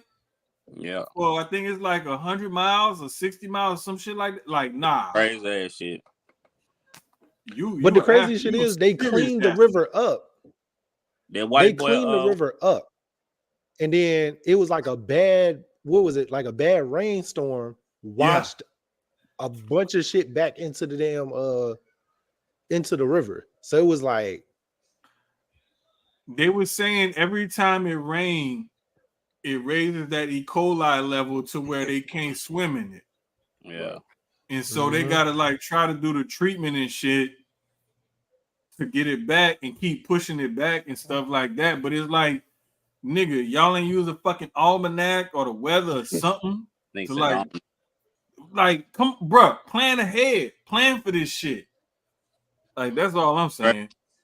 That white boy T.O. just fought. He a triathlon. He do that shit. He be in the triathlons. Claggett, that little Canadian motherfucker that T.O. just fought. That last dude he just fought. Yeah, I know you're talking about. That's out. Like if motherfuckers wonder why he like was like in T.O. face the whole time. The motherfucker can take a punch, but he do triathlons.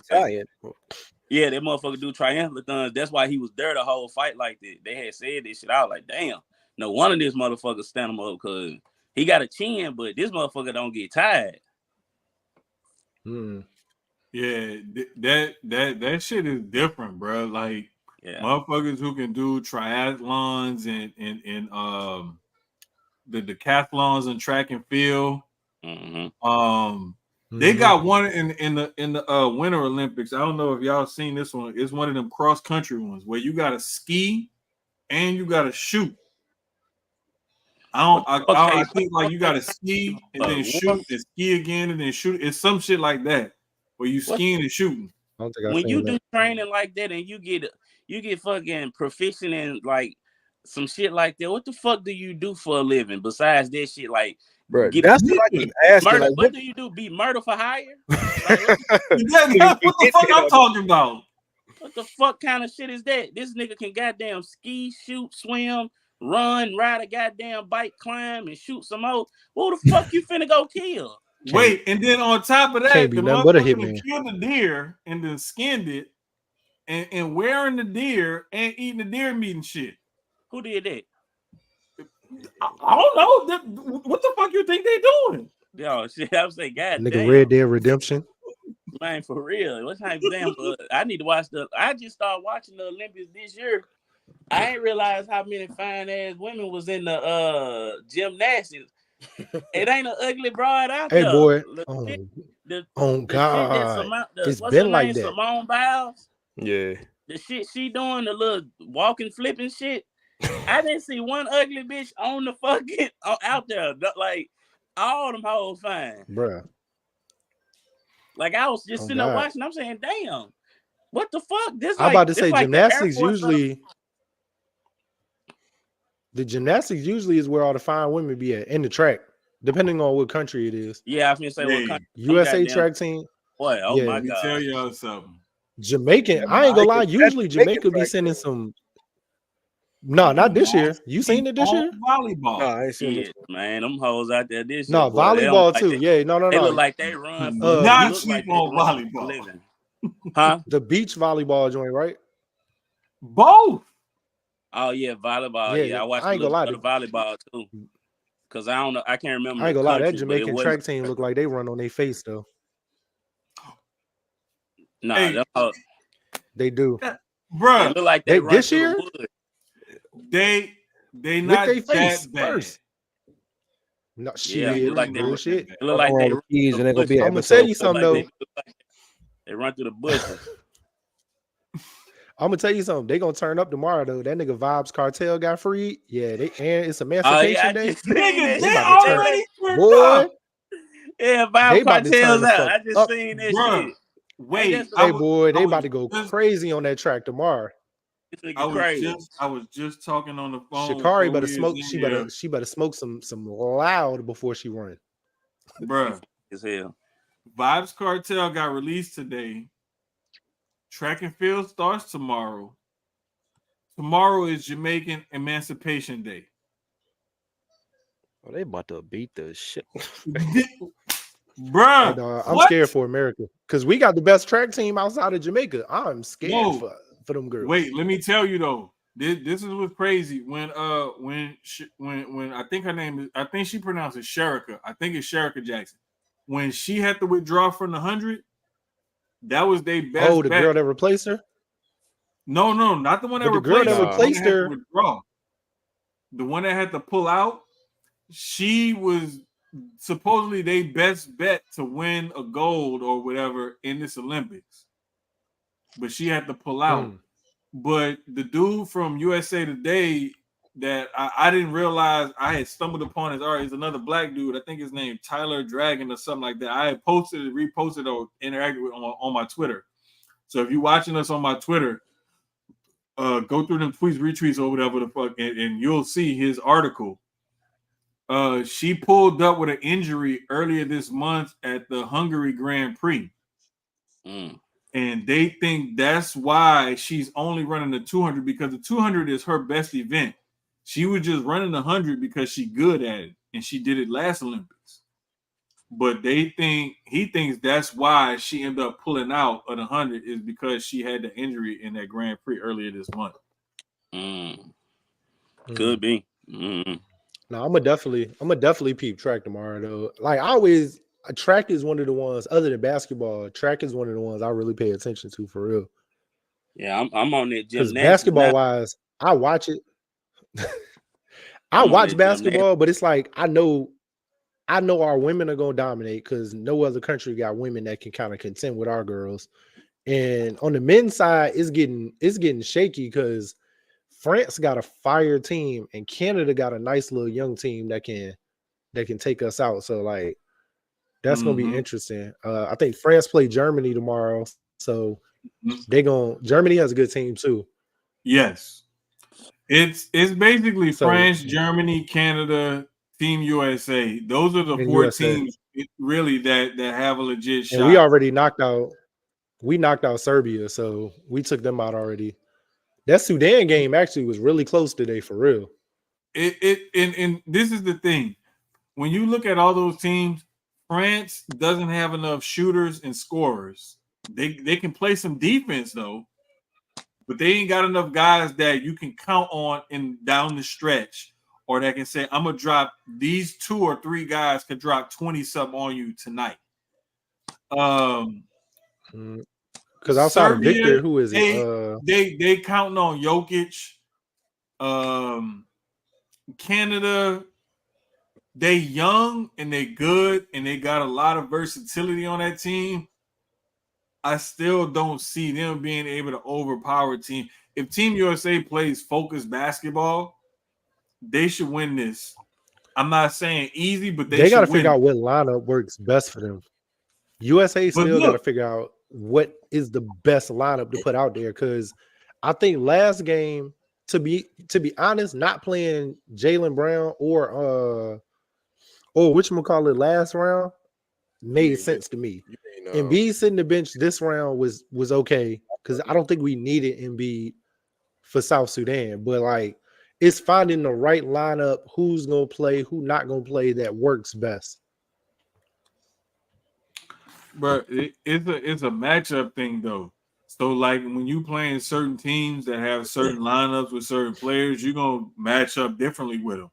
And this is why I like watching international competition basketball when you put together teams like this, because you can have 3 different starting lineups depending on what different styles of basketball you playing.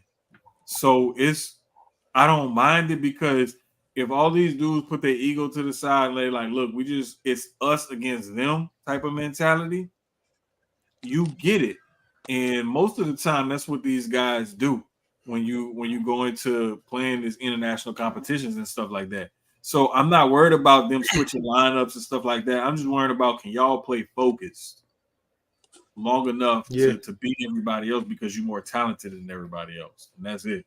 Because they got to bring home. If they don't bring home gold, it's definitely a letdown year. Especially this LeBron's. This is 9 times out of 10 KD, LeBron, and Steph's last year. I don't think we getting them again in 4 years. Oh fuck Nick no! Batum and Evan Fournier are the French scorers. Yes. Hold on, Jermaine. My fucking point. No. But you have to remember, the way these guys play internationally for their country is totally different than the way that they play in the NBA. A lot of people look at their NBA play and be like, they play, they when it's that country pride, they play way different and way better. No, I get that. But I'm saying though, Wemby is their key. He is the key to everything that French team does. Let's not trip. Batum and Fournier, those guys used to be a major part of that team. Wemby and Sarr and that other kid that plays on the wing, and they got another guard or something. Koulibaly that played for the Wizards too. Yeah, they got guards and stuff. Yeah. They got other guys in the Sarr, they just got drafted to Atlanta. Yeah. They got guys that are the focal points of that team. So I don't say Batum and Fournier are their scorer. They can come off the bench for them, but they're not going to be their main scorers. It's Wemby and them other young cats that's their main. But this is the thing with that French team. They're young and they lighten the ass. And I'm sorry, even if it's international ball, if you don't have some weight to you when you under that basket and you boxing out, transition, finishing at the basket, certain stuff like that, you're gonna get bullied eventually. that speed, that youth, that athleticism, that energy that you have is only gonna take you so fucking far. When that grown man strength and that basketball IQ takes over, it ain't shit you could do about it. I'm about to say the only time that matters, in my opinion, is when Embiid is down there. Because AD, as being a Laker fan, I know AD soft down low. Like he's not a bully in the box for real. Embiid is probably the only bully that we got. And what's his name from Miami? Bam. Bam, yeah. And Bam is an undersized big, but still Bam is a bully down low. So for sure. But I love the way this team is constructed, and I'm looking forward to seeing what they're gonna do. I think we bring home gold in a lot of different categories, though. Bro, I'm loving what's going on with one of the other little stories that I love about this Olympics is Flavor Flav with the water polo team. Yeah. Huh? Oh, you know what's crazy? I just said Flavor Flav is probably the most least likely person that was actually the most talented on fucking Public Enemy. Like the fucking hype man was actually the most talented person on the goddamn team. I mean, in the fucking rap group. No, the nigga wasn't the best rapper, but this nigga know how to play fucking instruments, make fucking beats. This nigga just all around a talented nigga. Bro, like where's Chuck D? Nobody knows where Chuck D probably somewhere at a damn, I don't know, fucking teaching Little League or some shit. I don't know what he doing. Fucking middle-aged women in his neighborhood. Hey, like this nigga, like what the fuck is Chuck D at? Somewhere on Chuck D. Chuck like a speaker and an activist, like a community leader. I knew some shit that a nigga don't get a lot of money from, but he get to be a pervert and fuck the bitches. I know, that's what he is. That's what Chuck D doing. This nigga fucking Flavor Flav. He fucking saving he's saving Red Lobster. This nigga is part of the Red Lobster like promotion campaign to bring them out of bankruptcy. This nigga on the water polo team with the white bitches that titty sag. This nigga playing piano. Hold on. He's on the team? No. He sponsored them. Yeah, he sponsored the team. My bad. Oh, okay. So he did like a lot of commercials and promo videos with them where he's in there playing water polo with them and shit. Like this nigga just doing shit, bro. This nigga just DJ. You getting ahead of the horse, bro. That was the next thing I was gonna say. Was one of my other favorite stories was dog, and this goes into a whole different topic that we got to bring up on a different pod. But like Snoop being basically like the Team USA mascot, carrying the torch. Bro, think about this. Think about this. Olympics. He got to do his They gave him a jacket and a headset to do highlights so he could live out his dream of doing Olympic highlights. Bro, who is more? Name 3 people in America more popular than Snoop Dogg. You can't. Who? Taylor Swift. 1. But Dolly Parton. But is she more popular? I say Snoop more popular. Like, is she more popular? Because Snoop Dogg is on like 5 running commercials right now, outside of the USA shit. I'm gonna say Taylor Swift and Beyonce. 1 and 2. I wouldn't even say they more popular. Snoop Dogg be on fucking daytime TV. He have daytime TV shows. He got like 5 commercials out. He doing the Olympic shit. Like Snoop Dogg is always on your TV, bro. Bruh, I saw Snoop Dogg with Simone Biles' family. Yeah. I saw him dapping up and celebrating with old boy that's on the swimming team whose wife was there that had the baby in her hand. Snoop was celebrating, dancing with Simone Biles and the gymnastics team. Yes, bro. Snoop is everywhere. I'm gonna tell you what 2 people they should have sent over there at the same time. Snoop Dogg and Bert Kreischer. They should have sent them 2 over there. Y'all know who Bert Kreischer is? The Machine? Yeah. They should have sent them 2 over there, bro. That's a real representation of America. Like that's America. No, that's true. That's America right there. No, you know who else would have been good? It's this crazy white dude that's a cook, Maddie Matheson. He fat. I be seeing him on some of the food channels and stuff, cooking and stuff. And Action Bronson would have been another good one to sit over. Action Bronson good too. Is the Maddie nigga? Is he fat? Action would have been fine. Yeah, the big fat dude when he got the big old mustache. Yeah, he be cooking and shit. I know him. Him. Yeah. Hey, low key, I was watching his recipe for or Joe Rogan. Yeah, Joe Rogan would have been definitely. But like I was watching Maddie Matheson do the original, like the buffalo wings. Yeah. The thing that tripped me out, he said, you take the wings, pat them dry, get them, like a certain room temperature, whatever, and you fry them naked till they crispy. Yeah. And then you sauce them.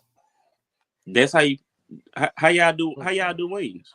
That was his recipe, like the original. I don't know if it was the original buffalo wing recipe, but he was like, this is how I'm gonna do these wings. This is how I do the wings. You fry them naked. I'm about to say it depends on if I put them on a. Yeah, it depends on if I put them on a grill, if I'm doing naked, or if I'm frying them. Like I mean, if you're doing hot wings, you fry them naked and then sauce them. Yeah, that's what he was doing. He was doing the buffalo style wings. Yeah. If you're doing if you're doing any type of sauced up wings, you fry them. The only people that bread them is Hooters. And see, I still love their wings. I like Hooters wings, but I like when the wings got like a little crisp to it. Yeah, I know. It's not all that like breading and sauce and like sometimes I like it like that. Like the wings I was just eating, like it's more crisp and anything in the sauce. Like when you warm up, especially when you put them in the air fryer, it get that crisp to it. Yeah. It still got that spice. It's like the sauce is embedded in them. Now you just with like infused sauce or something. I know exactly what you're talking about. Yeah. That's exactly why I'm about to invest in one of them pellet grills, one of them pellet smokers or whatever. Yeah, them Traegers. Man, I can't get a Traeger because out here in Texas with the heat and stuff, it don't regulate the temperature as good because sometimes the metal that they use is too thin. Damn. Man, look, I had a dude that I know, he went through a few of them and he was telling me which one to use. And he said one of our partners at the radio station, one of the sponsors, is a grill shop. He was like, talk to them and see which one you need to get. He was like, but it's this one I recommend you to get because that's the best one for here in Texas with this heat and everything else. So I was like, all right, cool. I'm going to go talk to them.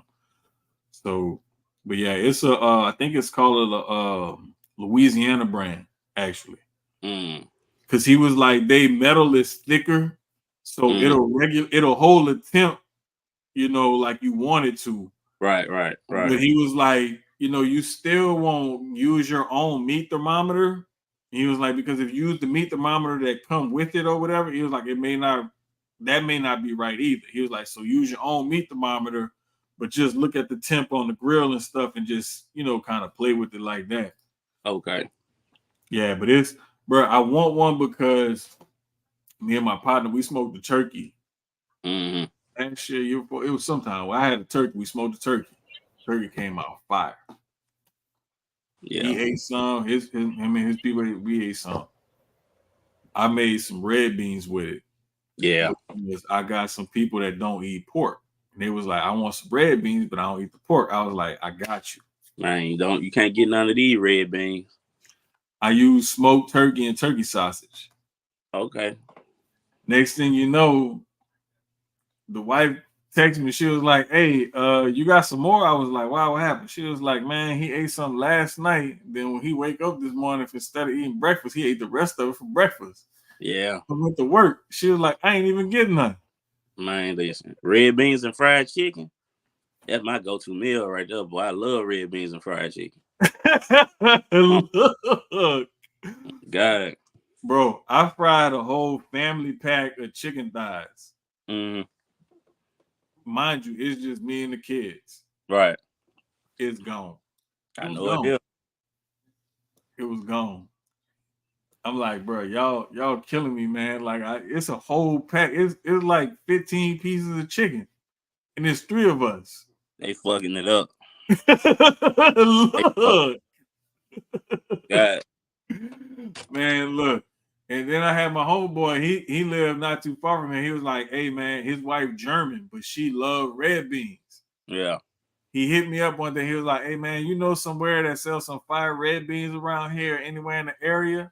I was like, bro, I don't go nowhere and buy red beans. I make my own. God, make them bitches at the house. I was like, look, when you got time, I was like, let me know. I was like, I got everything at the house already. I'm gonna show you how to make them, so that way you ain't gotta go buy them neither. Yeah, you ain't gotta go buy no side of red beans. God damn it, just make a pot of red beans.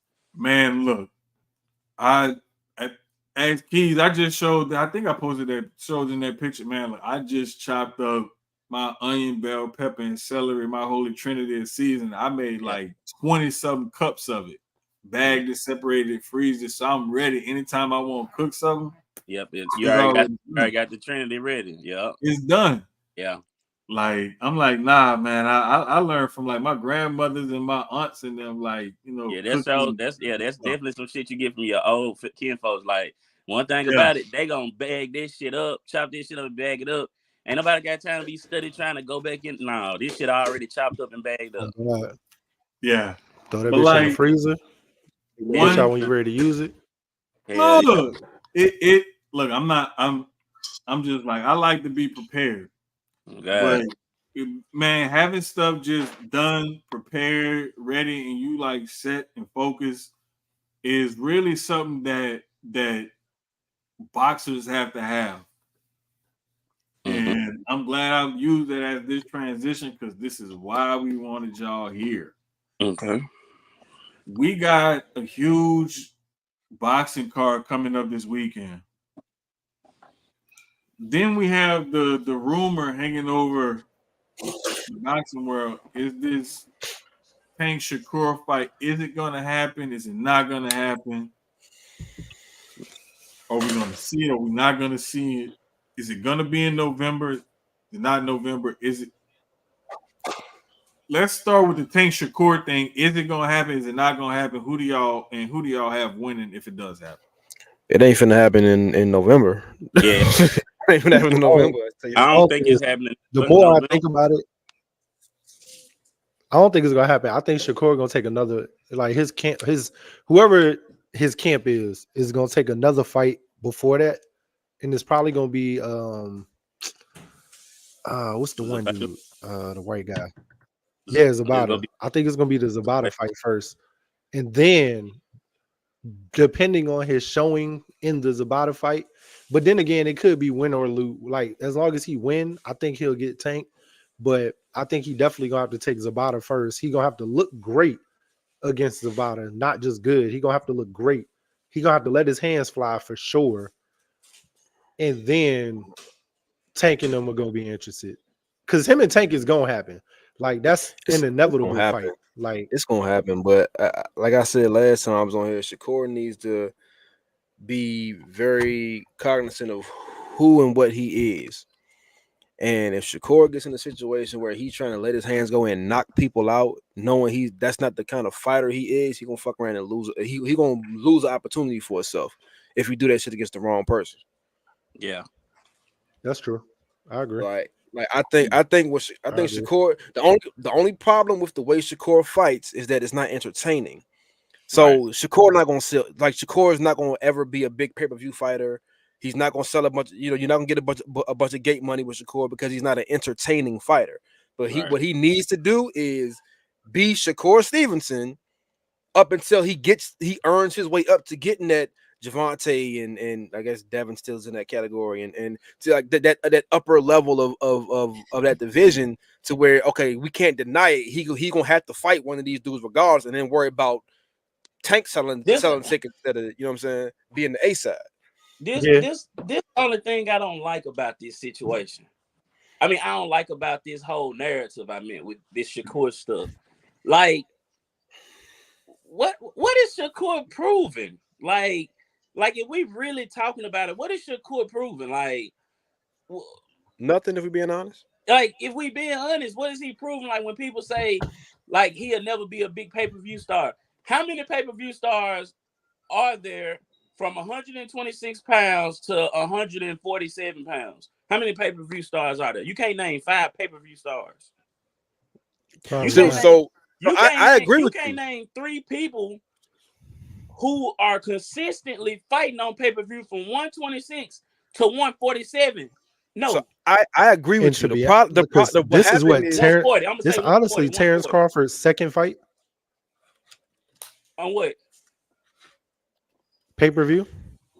No. He was with like ESPN Plus and all that dumb shit. Yeah, he fought. No, he'd have fought some pay-per-views though. I know. Pay-per-view. He fought like 5 pay-per-view fights, but they wasn't shit. This is what fucked up boxing in a bad way. And I think I said this on here before too, is when COVID hit and you couldn't get gate money because you couldn't have crowds, all of a sudden everybody turned into, and everything was pay-per-view all of a sudden. And it was pay-per-view, it was the Zone, it was ESPN Plus and Triller, whatever the fuck you could get to get people to pay to watch your fight. And the reality of the shit is the overwhelming majority of boxers, people are not going to pay to watch fight on TV. Nah, hell. Like, so yeah, so when you got Eddie Hearn and all these dudes come by making dudes fight, where every fight is on a platform you got to pay for. Like, we don't have Showtime boxing, we don't have HBO boxing. That shit gone. We don't have PBC where it was just on normal television. That shit gone. So like at most you get ESPN, but it's like, I mean, even with Showtime, you could watch a fight for free, but you was paying a monthly subscription for Showtime. Right, and it was like, bro, I'm not paying to watch. If I don't have Showtime, I don't have Showtime, I'm not gonna pay for it. And then you got to do. I can't even. Nobody comes to mind right now. But like I said, when COVID hit and everybody had to be a pay-per-view fighter to make money, it was literally like, bro, I'm not paying to watch them. Like, I'll pay to watch Canelo. I'll pay to watch Bud. I'll pay, and Bud had a layoff during that time. I'll pay to watch Tank. I'm not paying to watch Bud. Yeah, because Bud was beating it. I mean, he was always fighting Bud on ESPN Plus, so niggas was watching him on ESPN Plus. Whoever was watching him, I wasn't watching him on ESPN Plus. But that was because at the time he was still with Top Rank, right? Yeah, with Top Rank, and they got he was beefing with Top Rank and shit. Yeah. So but like that's what messed up the business model, was that everybody at that point was like, oh, you got to be a pay-per-view fighter. And now just getting to a point where it's like, okay, shit is back open. We outside, like COVID is over essentially, and it's kind of starting to transition back to the way it used to be, but the fighters are in the mindset of, I gotta be a pay-per-view fighter. I gotta get XYZ, because you get more, obviously you get more money that way, but everybody is not that. Yeah, everybody. And, none of them, for real, like none of them are pay-per-view like fighters. I think no. Right now, off the top of my head, I think like you said from 120 to 140. 26 to 126 to 140. Who is a pay-per-view star besides Tank? I about to say Tank is the one that comes to mind. Yeah, who has consistently fought on pay-per-view besides Tank? Nobody. So I think that's just an excuse that people throw out there about this whole Shakur getting a fight type shit, because if you look at Tank last fight, he fought Frank Martin. Frank Martin ain't did nothing to prove himself worthy of no Tank fight. He fought Ryan. Okay, Ryan was a big name. Like, that fight was like, like we want to see this fight. He fought Hector Garcia. Hector Garcia hadn't did shit to deserve no Tank to move up from 130 and down there get himself killed fighting Tank Davis at 135 and almost fucking lost his eyesight. Rolly ain't shit. He still ain't did shit. Rolly was a fucking replacement for Rolly can sell a fight. That's it. That Rolly sold the fuck out that fight though. Rolly by itself, skill set wise, Rolly by itself is not a pay-per-view fighter, but he sold the fuck out that fight though. Yeah, he sold. I ain't gonna lie. I want to see Rolly and Ryan Garcia personally. I like that. That shit gonna be a wrestling match. Somebody said they wanted to see Rolly. The promo to that. The promo gonna be so fucking stupid. Somebody said they wanted to see Rolly versus like AB. Fuck. Yeah. AB now? The promo alone. Yeah, But yeah, the promo would be live as hell. alone. I don't want to see AB get knocked out by Rolly. Like this. I mean, because that's what's gonna happen. He already got his ass beat by Blair Cobb, so it's like, where do you go from here? Yeah, hey, I somebody gonna pay you. A Rolly Ryan Garcia fight would be like a Stone Cold Steve Austin The Rock wrestling match. Yeah, it would. That shit would sell, bro. No wrestling. Yeah, that shit would sell. That shit would fucking sell. It'll be big. It'll be big. It'll be a lot of fucking antics. It'll be a lot of shit going on. It's gonna be a shit show. That should be a complete shit show. Yeah. Yeah, that should be a shit show. But to go back to like the first question, I really don't. I mean, I don't. The fight not happening in November, because it's already been like it's already rumors now saying, well, Tank and Shakur have both said that it's capped, it's fake news. But yeah, they both tweeted out it was capped. Yeah, Shakur said, I think Shakur and Zepeda finna go and fight because like WBC kind of forced Zepeda hand to either like enforce your mandatory, take this mandatory fight that you to work for, to fight for this belt, or look like a duck. So I don't know what Zepeda gonna do. You gonna look like a bitch, or you gonna take your mandatory fight because you work to get a championship fight.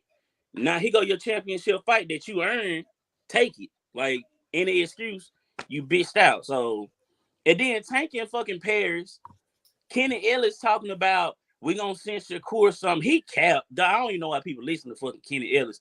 Kenny Ellis don't even fucking Kenny Ellis don't even write down phone numbers for Tank. He's just a fucking a part of the training crew. And then Calvin Ford was just on an interview basically saying it ain't a big fight and was like it's nothing. Like we don't care about that fight for real. Like it's a big fight because of social media.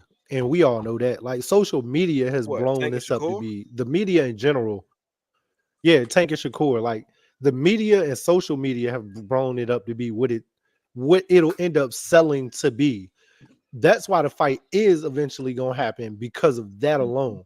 Like that's what's gonna sell it, which is good because it's not about Shakur or Tank. It's both of them together, and people wanting to see these two young niggas go at it. Yeah. Everybody wants to see who's at the top of the division fight. That's the other part. Like we don't want 7 niggas to go their whole career undefeated and never fight each other. No. Hell no. Like unless you on some Andre like Ward that shit, should be so trash. Everybody. Yeah, but they to the point where like I don't know how they've managed to do it to this point. But like you can't like they can't duck each other no more. The lightweight division was loaded with a lot of motherfuckers at one point.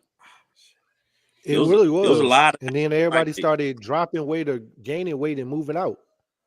Yeah. Not everybody. But the thing is though, like well, shit, they killing themselves to make weight at 135 and like them niggas be killing themselves. But this is why though. Take the one that don't be killing himself. Don't be killing himself to make 135 because his walk around is damn near 135, and he can naturally cut weight. Little as a motherfucker. Nigga Devin walk around at like 160 something. Yeah, and a lot of these dudes they can cut weight to a certain size. But you're not naturally that size. Just because you can cut weight to a size don't mean that's good for you. Yeah, and I mean I've said that for a long. I feel like I understand as far as having your like certain dudes, your power not gonna carry to your natural weight and all that kind of. I get it. I understand it from a boxing standpoint, but I've always said like my walk around weight. I walk around at like between 190 and 200 pounds. I'm not finna sit here and cut down to 165 to fight. I'm not gonna have nothing to fight with. Yeah, like, I'm gonna get in the ring and be. I'm gonna be drained. I'm not gonna have nothing to fight with. And then if I lose, it's like I know, nigga, I don't have no energy. I'm dead ass tired. I ain't got no strength. I ain't got no stamina. I'm done. I'm not gonna kill myself to make weight. But all these dudes now, like my walk around is like 210. I could drop to about. I could do the 190, 200, but I can comfortably drop the. My walk around is like 210, 215 is like my normal walk around. I could drop to like 2. That 190 to 200 I could drop to. Anything below that, nah. I couldn't do it. And I hope ain't hardly nobody listening. but I walk around about 240 something, and I could safely cut to about 225 and still be like straight. Because when I played and I was actually still active playing, I was like around 210, 215, 220 or so, something like that. But like now I could probably play around 230 or so and still be good. But your average I know person, if I get to that 225 range, your average person can probably cut about 15, maybe 20 pounds safely. Yeah. Maybe. Yeah. But when you walk around at 160, 170, and you cutting down to 135, and then having to compete at that weight, I know you can rehydrate and all that shit, but like cutting down to 135 from 165, and then trying to rehydrate to 155 overnight, like you are killing your body, bro. Yeah. Right. Like yeah. And that's the thing that people don't understand. And some of them try to say, well, they're high functioning athletes and they're used to this. It don't matter. The human body is not made to lose more than 10 to 15, 20% of your body weight and then regain it right back in short periods of time. Yeah. The body is just not made for that shit. From a you're right. Yeah, but from UFC a fighters do it. Like, I ain't gonna lie. The UFC shit, that shit what like them motherfuckers cut weight in like a week or two. Yeah, I don't know what the fuck they be doing, bro. Yeah, because they train heavy, and then like they train differently. Yeah. No, the biggest one was just me and Keyz were just talking about it a couple episodes ago. Old boy took the fight in Vegas the day of the fight because the other dude got sick. He was already in training camp and just training about that. And staying in shape and staying in weight range. Yeah. For a potential fight down the line. Yeah. No, it wasn't day of. It was like week of. Yeah. It was week of. Not it was day that. Of. It was week it of. was like that day or the day before, something like that. Mm-hmm. And I knew it was something like that within like 48 hours or something like that. They interviewed one of the guys from the Nevada State Athletic Commission that was there to sanction it last minute like that. And he even said, he was like, hey, he met all the requirements and everything else. Like, what we gonna do? Like, it's unprecedented, but I mean, fuck, he met all the requirements and shit that we have. So it's a fight. It's a fight, yeah.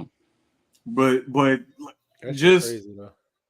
The one that I remember back in the day who was an original weight bully, like in the era that I can remember watching fights, was Arturo Gatti. Gatti would weigh in for a fight at welterweight at 147. Fight night, he like 164. And he killing the dude. You know what I'm saying? Because he 20 pounds heavier than the dude. And it's like, it's crazy because I just be wondering sometimes, like, do these dudes really know, like, okay, you could really not only hurt yourself, but hurt your opponent if you're not taking care of yourself? And why are you trying to weigh in so low and then rehydrate so high just to compete at this weight level? Why not fight at your natural weight? What are you scared of? Well, I can answer that question. If Devin Haney got to get in the boxing ring at 154, 160, that man getting his ass knocked out. Again. Like, so a guy like Devin Haney has not been a natural 135-pound person since he was like 14 years old. Throw him in there with one of them Charlo twins. Hell no. His ass mopped again. Hey guys, when y'all mention him, always at the end of it say again. He lost. Let's not gloss over that he was laying it. Like, he lost a fight. Nope. So it's like, no, Kenny. No, Kenny. Like, that's not your narrative, Kenny. That's not your narrative, Kenny. Don't do that. I mean, Ryan Garcia had PDEs in his system. Like, you can't, like, what was gonna say?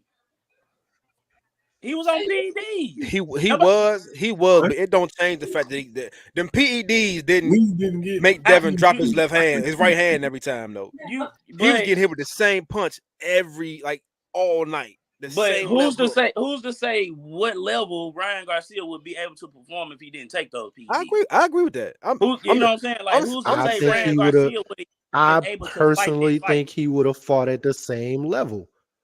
I don't know about the same level. I don't think he would. I think the PEDs helped him even make weight. Like, I don't think he was even. The PEDs helped him make 143. So I don't even think the fight would have happened. I'll give you that. I mean, he came in overweight anyway. That's what I'm saying. The PED on the PEDs, he still came in overweight. So that fight probably wouldn't even happen because he's an undisciplined fighter. He's not disciplined. And he caught Devin the first punch of the fight, like literally the first. Yeah, he caught him. Yeah, he caught him. And you know, people have their narratives where they say, yeah, he dropped his hand and it don't increase your skill. I don't think Devin took him serious. Ryan Garcia is not chopped liver, fool. Like, this man was this man was an amateur fighter. This man is a good fighter. Like, he's not chopped liver. He's not like I don't know what, like a Pitbull Cruz or somebody. Like, he's a good fighter. Yeah. He's, you know what I'm saying? So it's like, he's a good fighter and he was on PEDs. Like, my whole thing was Devin just didn't take him serious. That's all it was. He tested positive for Ostarine. Ostarine, yeah, but Ostarine is for stamina though, not strength, right? It helps you retain your strength while you're cutting weight. It helps you lose weight. It helps you lose weight, strengthens tendons, and hardens bones. Oh well. In that case, he popped dirty for it twice. And 3 times. I thought it was 3 times.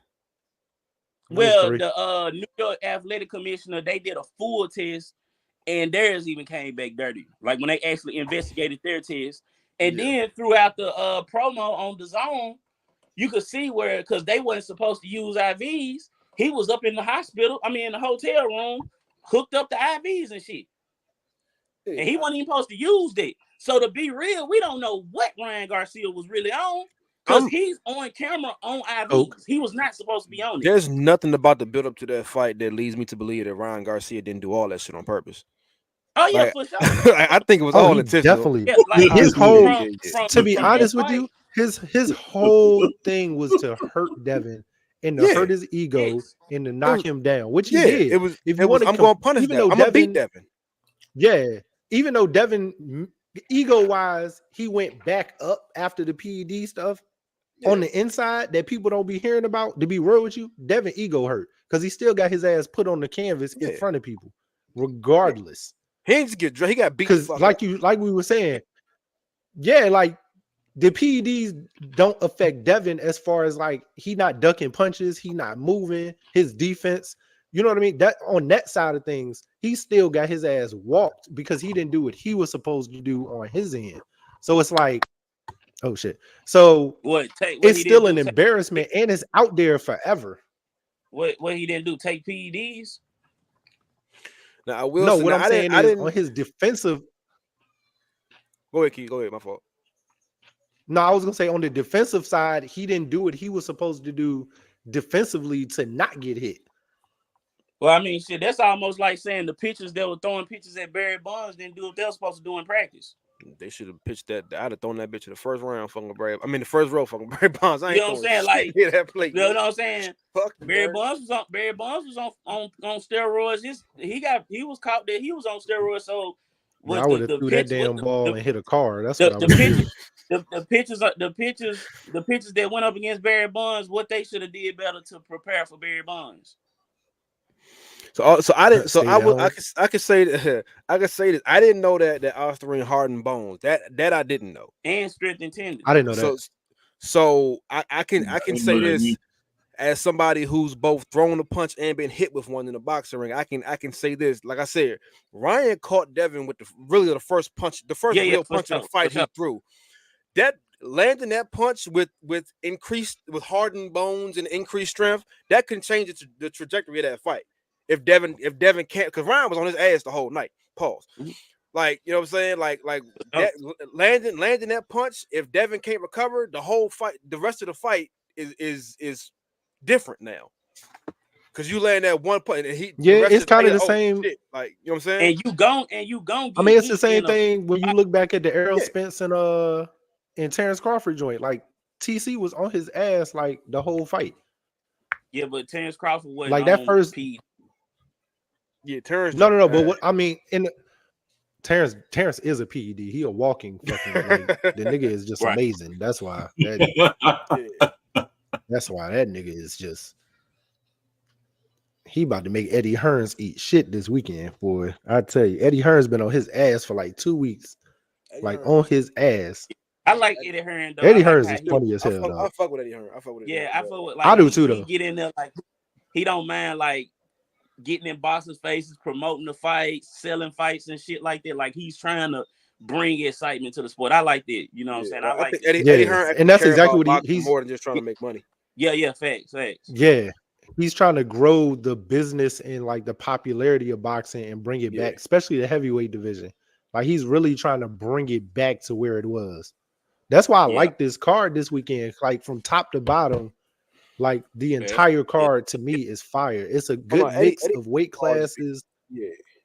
It's like this could be a good coming out party for Big Baby Anderson, Andy Cruz. We were talking about that last week. Yep. Andy Cruz, Jarrell Miller.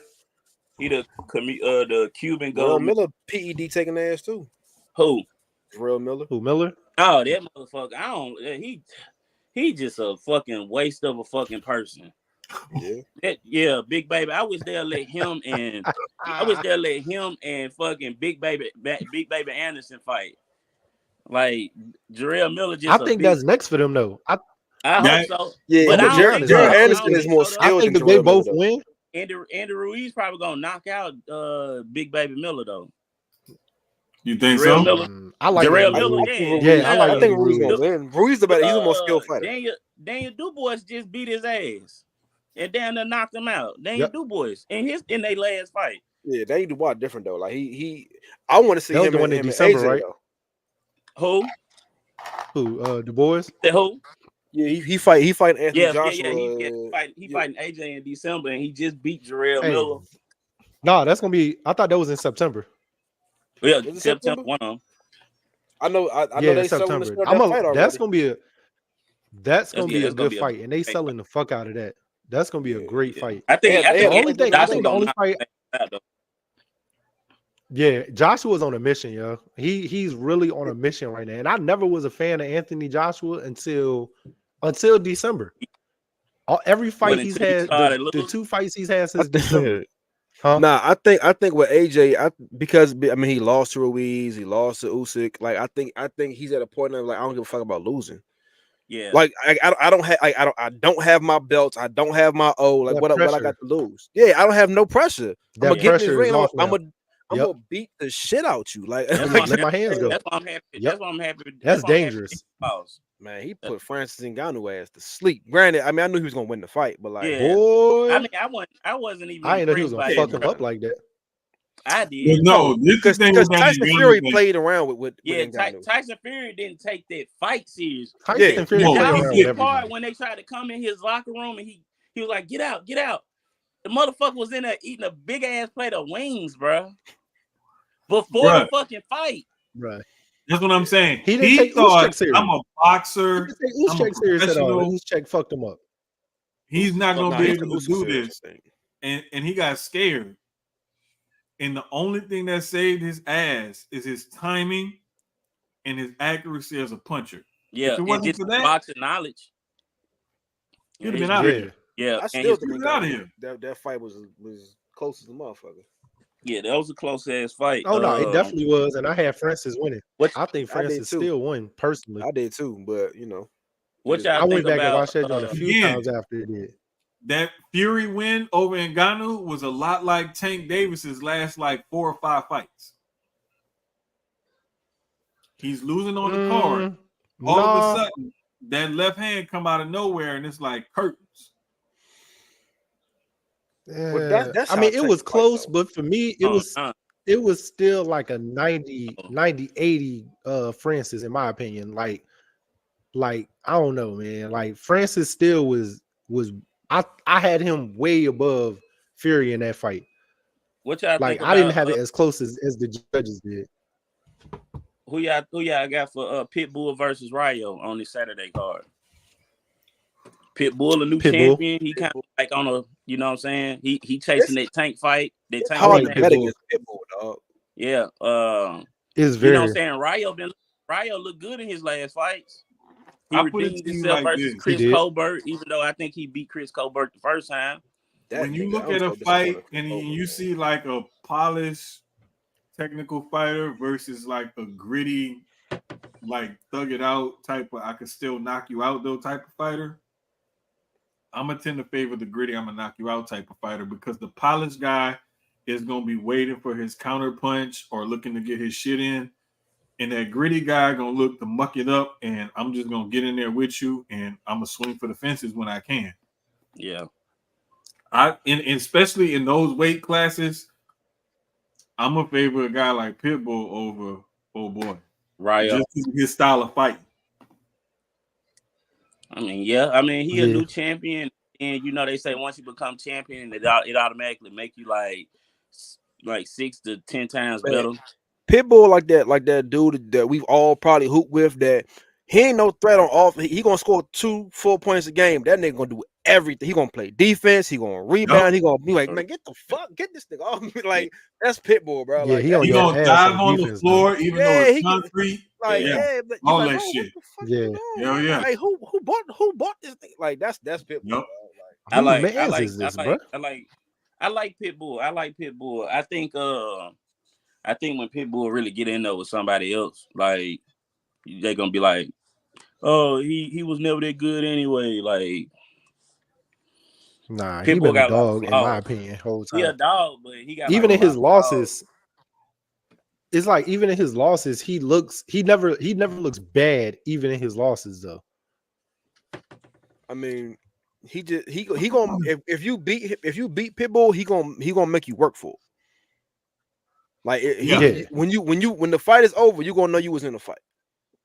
Yeah, and dudes like that is annoying as shit to fight.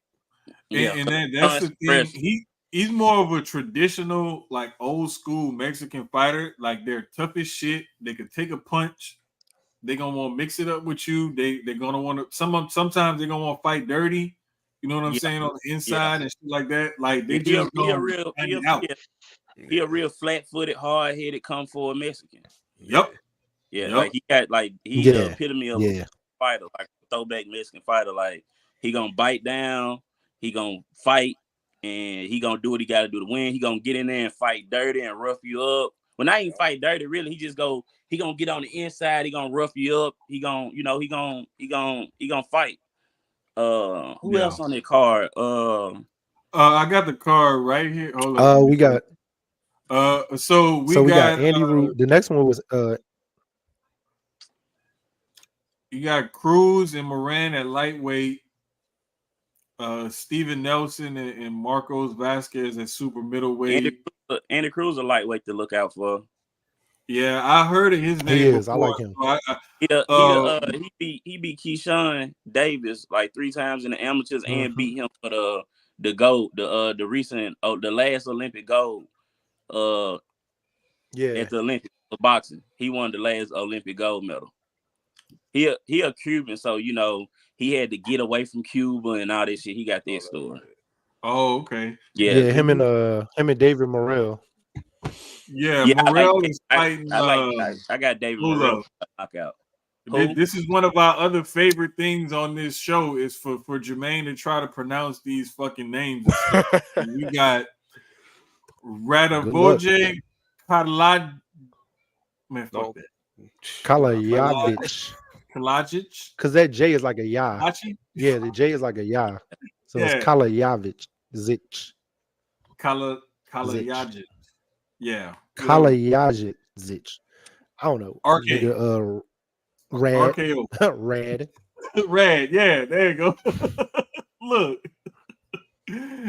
Bro, this the first one. I got David Morrell in that one, personally. Yeah, by knockout. For sure. Knockout? Yeah.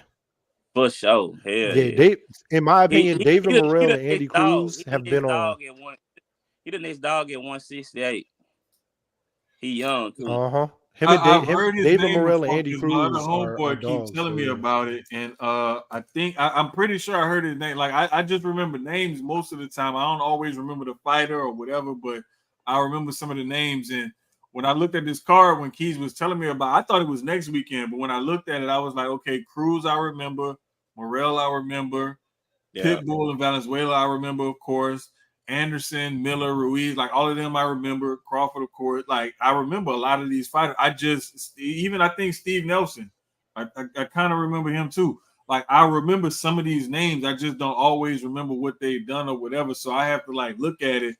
This is why we wanted to make sure we had y'all two on to help bring a lot of attention to cards like this that people need to be paying attention to.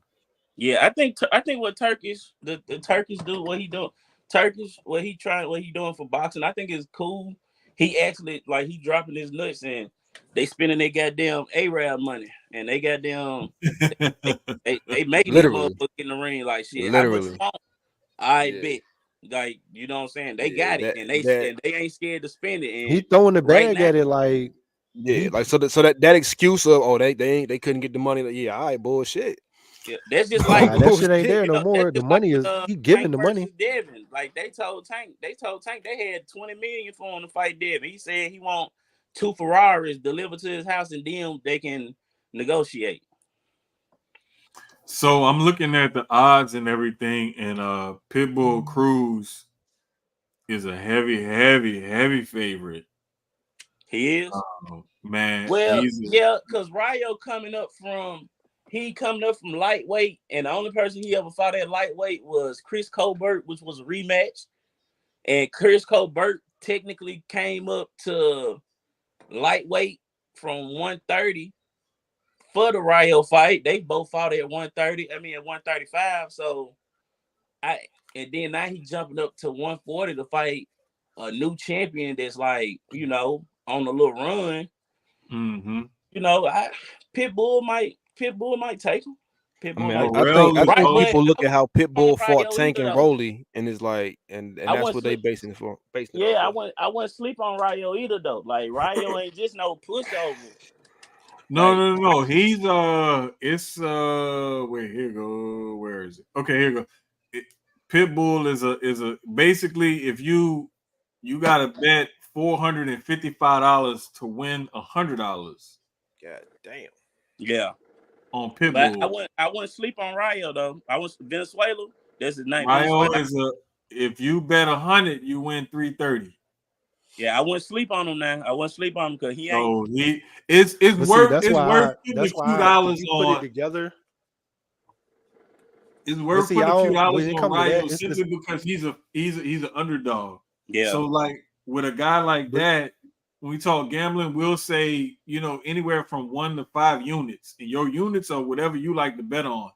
They may say, okay, maybe put a unit, 2, a unit and a half or whatever on this guy just because he's an underdog and the bigger bet is in the payoff in case he wins.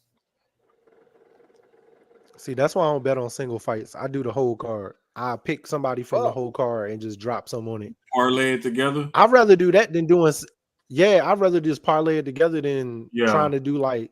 With a card like this, in my opinion, looking at a card like this, it's kind of cut and dry. I could probably do it with a card like this. But you could do 2. You could honestly do this one of the ones like on a good NFL Sunday where you got to do like 2 parlays because it's 1 or 2 where you like it could go the other way. I'm sold on these fights, but these ones I don't know. So you could do like 2 different ones and split it because either way you got the potential to come out good. So because the only one on this card I'm kind of like is that Martin Bacole and Jared Anderson. Because I think Bacole could beat Anderson. Give me 1 second. Let me scroll back. I thought I had that one right in front of me. Let me see. I got Miller, Ruiz, Cruz. Where's that fight at? And the same thing. Miller could beat Ruiz, but Ruiz could also punish Miller. So it's like that's another one that's kind of like okay. So the Anderson Bacole fight, that's a little bit different. Anderson is still a favorite at -200, but Bacole is only a 1+165 underdog. So the odds are a lot closer in that one. than all of the rest of the fights on that card. That's the closest fight on that card. A fight like that, you do better betting that separate and then parlaying all the rest of them, like using all the favorites, because there's so many heavy favorites on the rest of the card besides this one fight. Parlay a couple of the other fights, bet this one separate. It's too fucking close. It's way too close. Because Bakole could end up landing a punch, and then next thing you know, he's upset him. That's the only thing about heavyweight boxing is like then it's heavyweight fight. Yeah, I still got Jared Anderson winning, but yeah, heavyweight, you one punch away on the temple from that shit. That's what I'm saying. So God. you just never know. Like a big ass difference. Yeah. Shit, look at the with what is his name, Derek, whatever the fuck. Derek Chisora. Yeah, Chisora that just fought. You know what I'm saying? He was actually hurt. That motherfucker threw the right punch at the right time and dropped him. And Derek Chisora, different type of motherfucker. That he just like to get punched in the face for a living. Definitely. He just he really do, bro. And they go professional ass whooping taker. Like he should have retired like 8-9 fights ago. I'm for real, bro. Like he just won't stop. We talked about that. Like bro just like getting hit. Like he enjoys. He has a kink for getting punched in the face. He'll tell you like I'm a fighter. Like like stop fighting. Nah, that nigga got a kink for getting punched in the face. That shit wild. Here, motherfucker getting drunk every weekend fighting at the goddamn bar. Win, lose, or draw. He back there the next weekend drunk fighting again. And they keep letting him back in the Oh God, I know a couple people like that around here. I just know like I'm gonna be paying attention to this card because I was like, wait a minute, what do I have to do? I ain't really gotta cook nothing on Saturday if I don't want to. My daughter go to work and I'll be at home chilling. Only thing is SummerSlam is this weekend too, so it's like both of them on at the same time. I got 2 TVs. That might say SummerSlam on. Oh yeah, you do got that 2 TV setup. I got 2 TVs. It's either here in my bedroom, I got 2 TVs. Or if I go in the living room, I got 2 TVs. Like that's the beautiful thing when you get divorced and you keep everything. You can turn the house into what the fuck you want to turn it into. I won. Yes, nigga. I won. That's probably, to be honest, that's probably what I'm gonna do though. I'm probably gonna stream the fight from my iPad to like one TV downstairs, and then the big TV I'll probably have SummerSlam on. Yeah. I had peeped something though. You could get floor seats to this fight for like $900. That's crazy. Yeah, you got it. Ain't that shit in Saudi Arabia though? No, it's in LA. Oh, they in LA. It's in LA. Oh. Yeah, they doing this one in LA. And LA, this is something me and Keyz had talked about a while back. Hey, look here. Damn. Look here, Sierra. Look. Let me have my victory, okay? Because most of the time when this shit happens, the catchphrase, use it on her ass, got you. Nah, for real. Yeah, it's hard for a nigga win in the courtroom, but yeah, like we were saying. Bud, I seen Bud, he was like, he feel like this fight right here feel bigger than it feel bigger than the Spence I fight. saw that like, today. Nigga, I'm like, nigga, is you to start smoking? I understand why he said it though. Wow. It's more or less like the fan. It's the fanfare behind it though. Like him and fanfare? The fight ain't even sold out yet, Keyz. No, what he's saying is like everything around. He's selling a fight. No. You got to think about, so he's talking about everything that's around the fight though. Like everything that's going on in LA because of the fight this weekend. It's more or less that than the actual fight. And the card is better.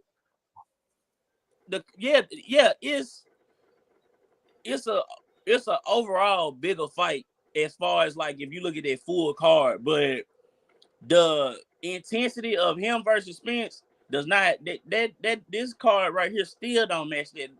That was the biggest fight in boxing you can make at that time. The flow seats to me. Yeah. Also, besides I think Ryan it was because Errol Spence ain't really sell that damn fight, bro. He was so dry going like leading up to it too. Like, have you seen Errol Spence? Errol Spence or Bud? No, he is.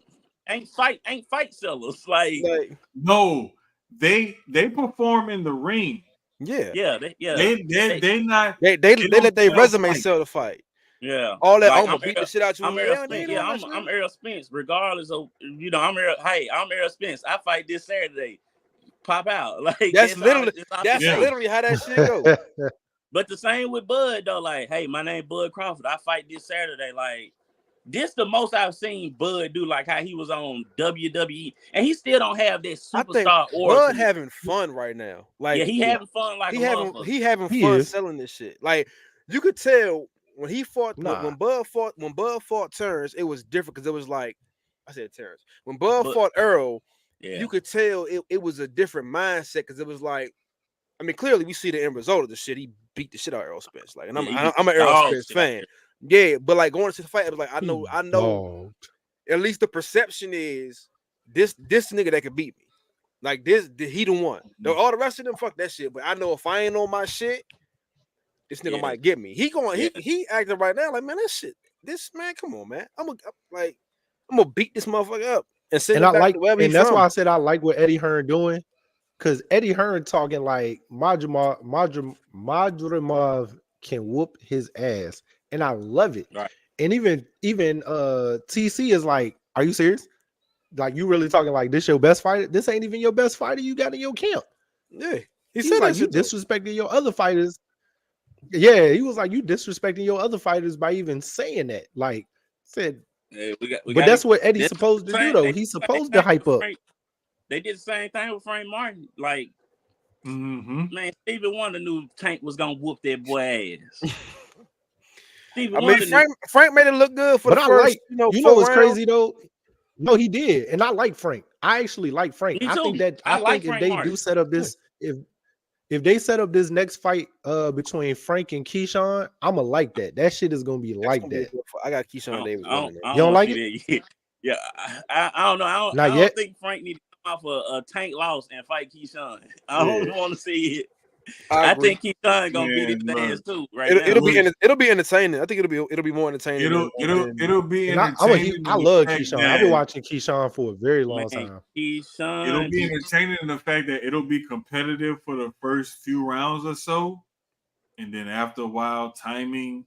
But Keyshawn, I'm gonna tell you, Keyshawn got that Bud level promo for that fight is gonna be amazing. Yeah, and that motherfucker combos, the combos he throw. Man, that's what I'm saying. It's gonna be entertaining for like 3-4 rounds. Combos, and he throwing them with a purpose. Them motherfuckers sound like bricks from them. Every punch, every combo he throw, that shit he throwing this shit. Keyshawn something different, dog. Yeah, he is something different, bro. I can't wait for him to get off top rank too. You're looking at a fighter and you looking at their power. Look at how they throw them punches and they body that they get into them punches. It's not just I'm throwing this punch like Deontay Wilder does at heavyweight where he just swing that right hand. Yeah. When you got a fighter that really throws up every punch with intention and power, look at his footwork, his body, his waist, his shoulders as he's throwing them punches. It's intent behind every punch. Yeah. Exactly. It's intent behind every punch. He trying to knock your ass out. That's why like everybody, some people was kind of critical of his last fight. And I think he needed that experience because he ain't never had no fighter to just press him. And and that's what happened in that last fight. Keyshawn like that, like he had somebody that they ass would have been in the air. Like Keyshawn was hitting him with a lot of shit. Dude had a jaw on him too, though. Mean ass chin. Yeah. I think every young fighter needs. He was like the Terminator, bro. Like dude, my bad. Every young fighter that gets like fast tracked. They all get this mindset of, oh, you can't fuck with me. And at some point, you got to put them in the ring with them. Not that's going to beat them, but that's going to like a good ass journeyman. Yes. You got to put them in the ring with somebody. But oh, what the fuck? Like I just hit him with my shit. I'm putting you in here with this journeyman. He got 4 losses, right? But he ain't never been knocked down before, and he don't care about losing. He don't give a fuck about that loss. He got 32 wins and 5 losses, but he ain't never been knocked down. This nigga got split decisions. Not even a 5 loss, bro. You know what I'm saying? Think about some of them. He probably 32. Some of them 8-9 loss guys. He probably 32. Yeah, them be the dangerous niggas too. Yeah, them the worst ones. Put him in one of them niggas that ain't gonna never win. You gonna beat him. Ain't gonna never win no belt. He just a professional journeyman.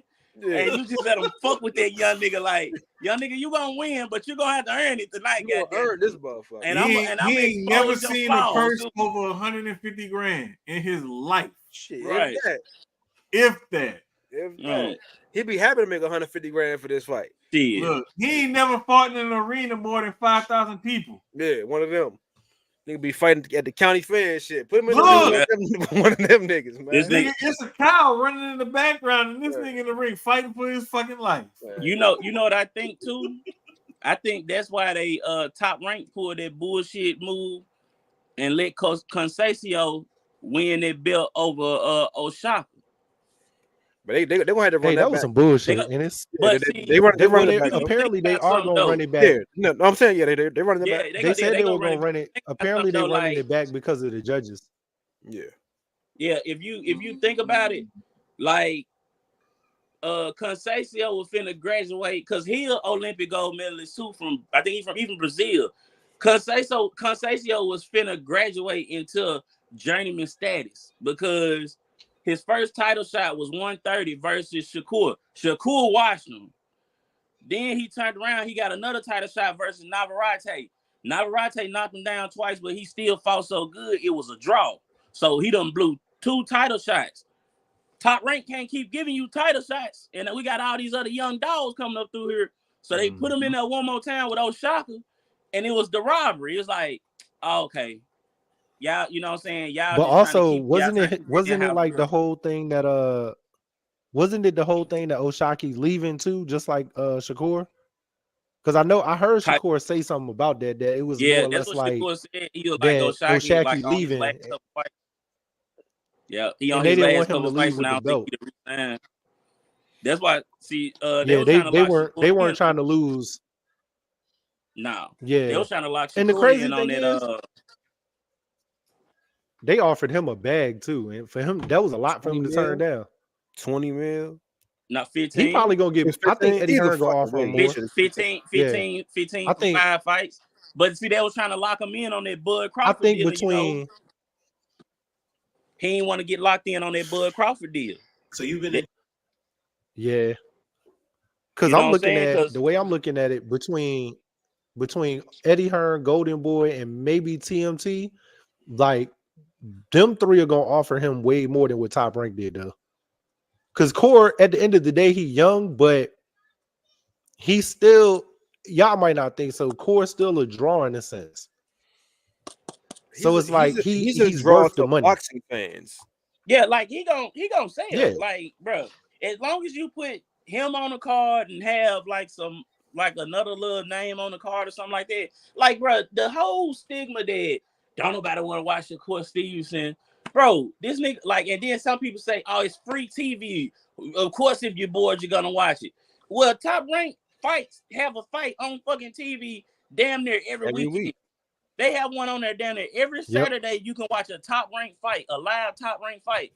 And this nigga had the most watched fights. Like, cut the bullshit. Everybody ain't getting a million fucking views. I love watching Shakur fight. I'm a boxing fan. I love watching that little nigga fight. Like I like watching Shakur. Like I be telling my homeboys and them, like, don't text me when Shakur fighting because y'all gonna piss me off. Like, nigga, it's the first round. What the fuck you text me talking about is boring for?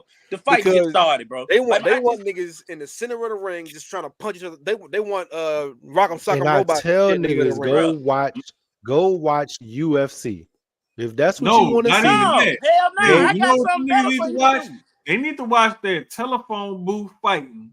No, I'm gonna tell you what they need to watch. I got something perfect for them niggas to watch. It's free.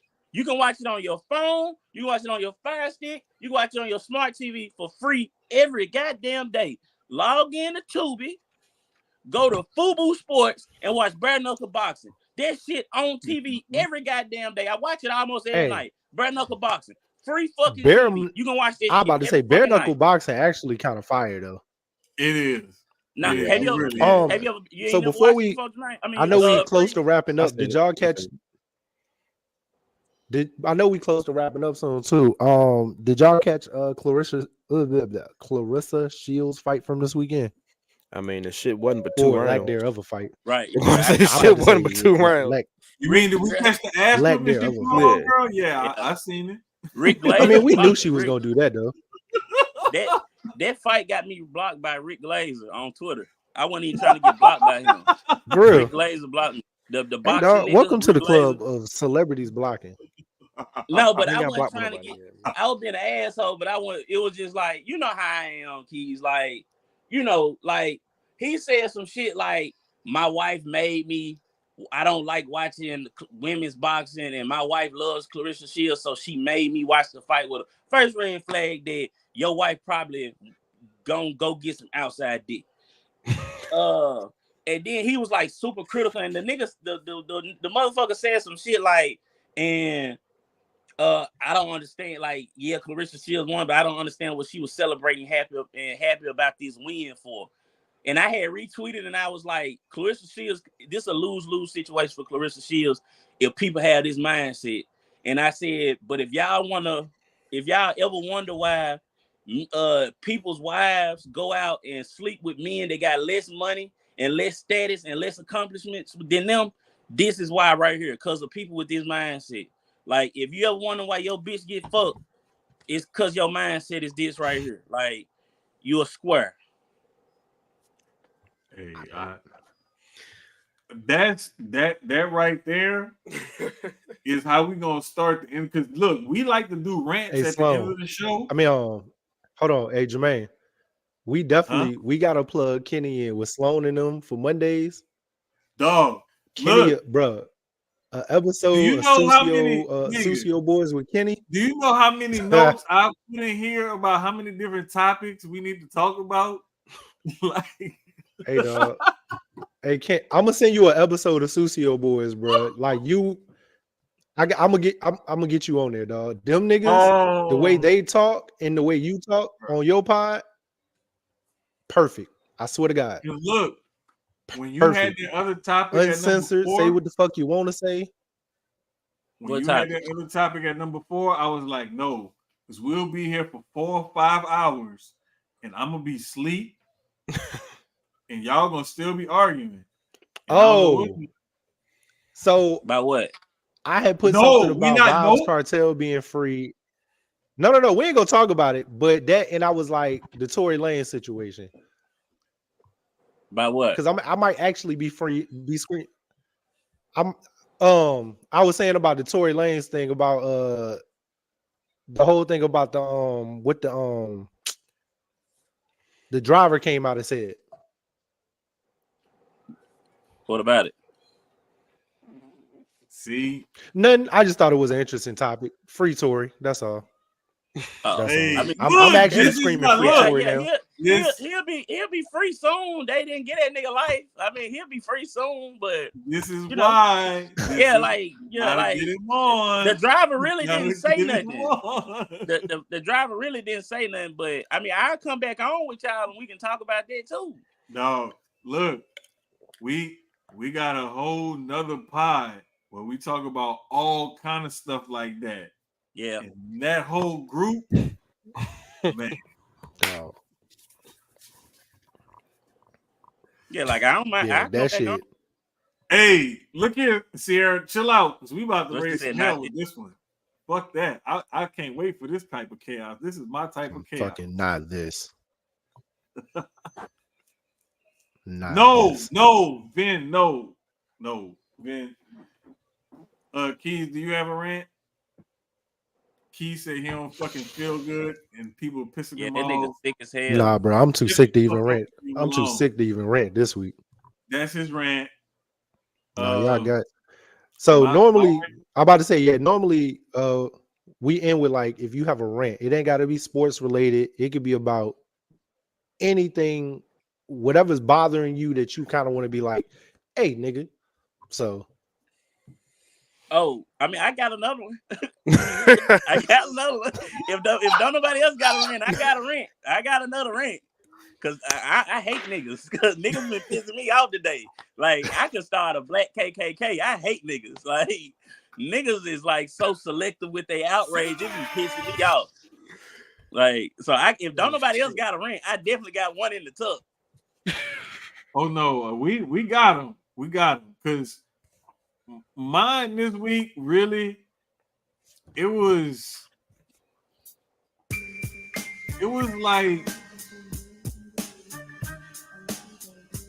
I see a lot of people that be hiding behind these keyboards and stuff, right? And I've been seeing a lot more of that lately. And the thing that really pissed me off is when it's a dude and you shooting at or like trying to down on some female or something, or like you speaking from some position of like you some kind of like authority figure or somebody or something like that. And it's like, bruh, who are you really? Who are you? I did that on purpose because I knew that break was coming. Bro, I knew I hate that. I hate a nigga sitting, don't got his own crib, don't got a car, come on, man. Job, on Facebook, on Instagram, come on Twitter, all day complaining about what a bitch need to be doing or what bitches ain't doing and what bitches doing wrong. Like, homie, go get your shit together, and I promise you, some hoes you want to do what you say is gonna be right there at your fucking feet, homie. Bruh. Because really, broke niggas usually get the most bitches. Like, when I didn't have no car, no job, fucked up, man, I had a plethora of hoes. So what you niggas doing wrong? Oh, God. Like, I had so many bitches. Oh, God. Man, I was fucked up. Oh, God. For real, like, what the fuck, like, that shit be killing me, dog. Oh, God, bro. At my brokest is when I had the most. Yes, like, Bruh. I didn't complain about bitches when I was broke. Like, I had too many. And then wait. That's a fact. And if you look, if we put the shoe on the other foot, because I talk to a lot of my female friends, family members, and cousins and whatnot, female dudes like it when you be more upfront and honest. Also, like we like when y'all real with us, but when you start with that, I need you to do X, Y, and Z before you date me. What do you bring to the table to cause me to have to be pre-qualified to even talk to you? Who are you? Bro, that's what be tripping me out, bro. When these hoes be like, Who you are gotta come with this. You gotta have, bro. So lately, I be watching the little pop the balloon shits, right? Oh my god! Yeah. And I be telling me and Shy, the auction block. Hey, bro, me and Shy watch them shits all the time, dog. And it should be funny because when you watch the female ones where the females got the balloons, they be so fucking picky, dog. And them bitches be mean as fuck, bro. But on the flip side, when the dudes got it, dudes don't even be on no shit like that, bro. Like, they really be like, okay, cool. Hey. Okay, yeah. Da. Even on the other side, when the women got the balloons, the dudes still be hella respectful towards the women. They be like, you know what? Bruh. That's cool. I ain't everybody cup of tea. These bitches be mean as hell, bro. They told the nigga, I don't like your, I forgot what bruh had on. They were like, yeah, I don't like your fit, or I ain't like the way his dreads were done. It was like some wild shit. I'm like, exactly which one you talking about. And the dude ain't nothing like, funnier than my man, my Ninja Turtle man. He was like, he like me and your color, right? He like me and your color. He had hey, bro, that nigga said, it's all right, queen. It's all right, queen. And you got her on your arms, queen. It's all right. Every single woman that bro, they talk big shit about this. They talk big rhinoceros. Nah, it was that one girl. And this nigga was still Nah, it was that one girl with the pink dress. Oh, you know what, Queen? It's Queen. It's cool, Queen. That one girl with the pink dress deserved all that shit. And yeah, the black anime dude. Yeah. Hey, bro, let me tell you something. That nigga was probably one of the best dudes out of all. Like, no homo. He really, like, when he read down like what he does, what he makes, like his career, all of that shit, he probably was the nigga they should have chose. But because the nigga, like, the one girl popped her balloon because the nigga like anime, bro. Oh, niggas can't have hobbies. She told me that.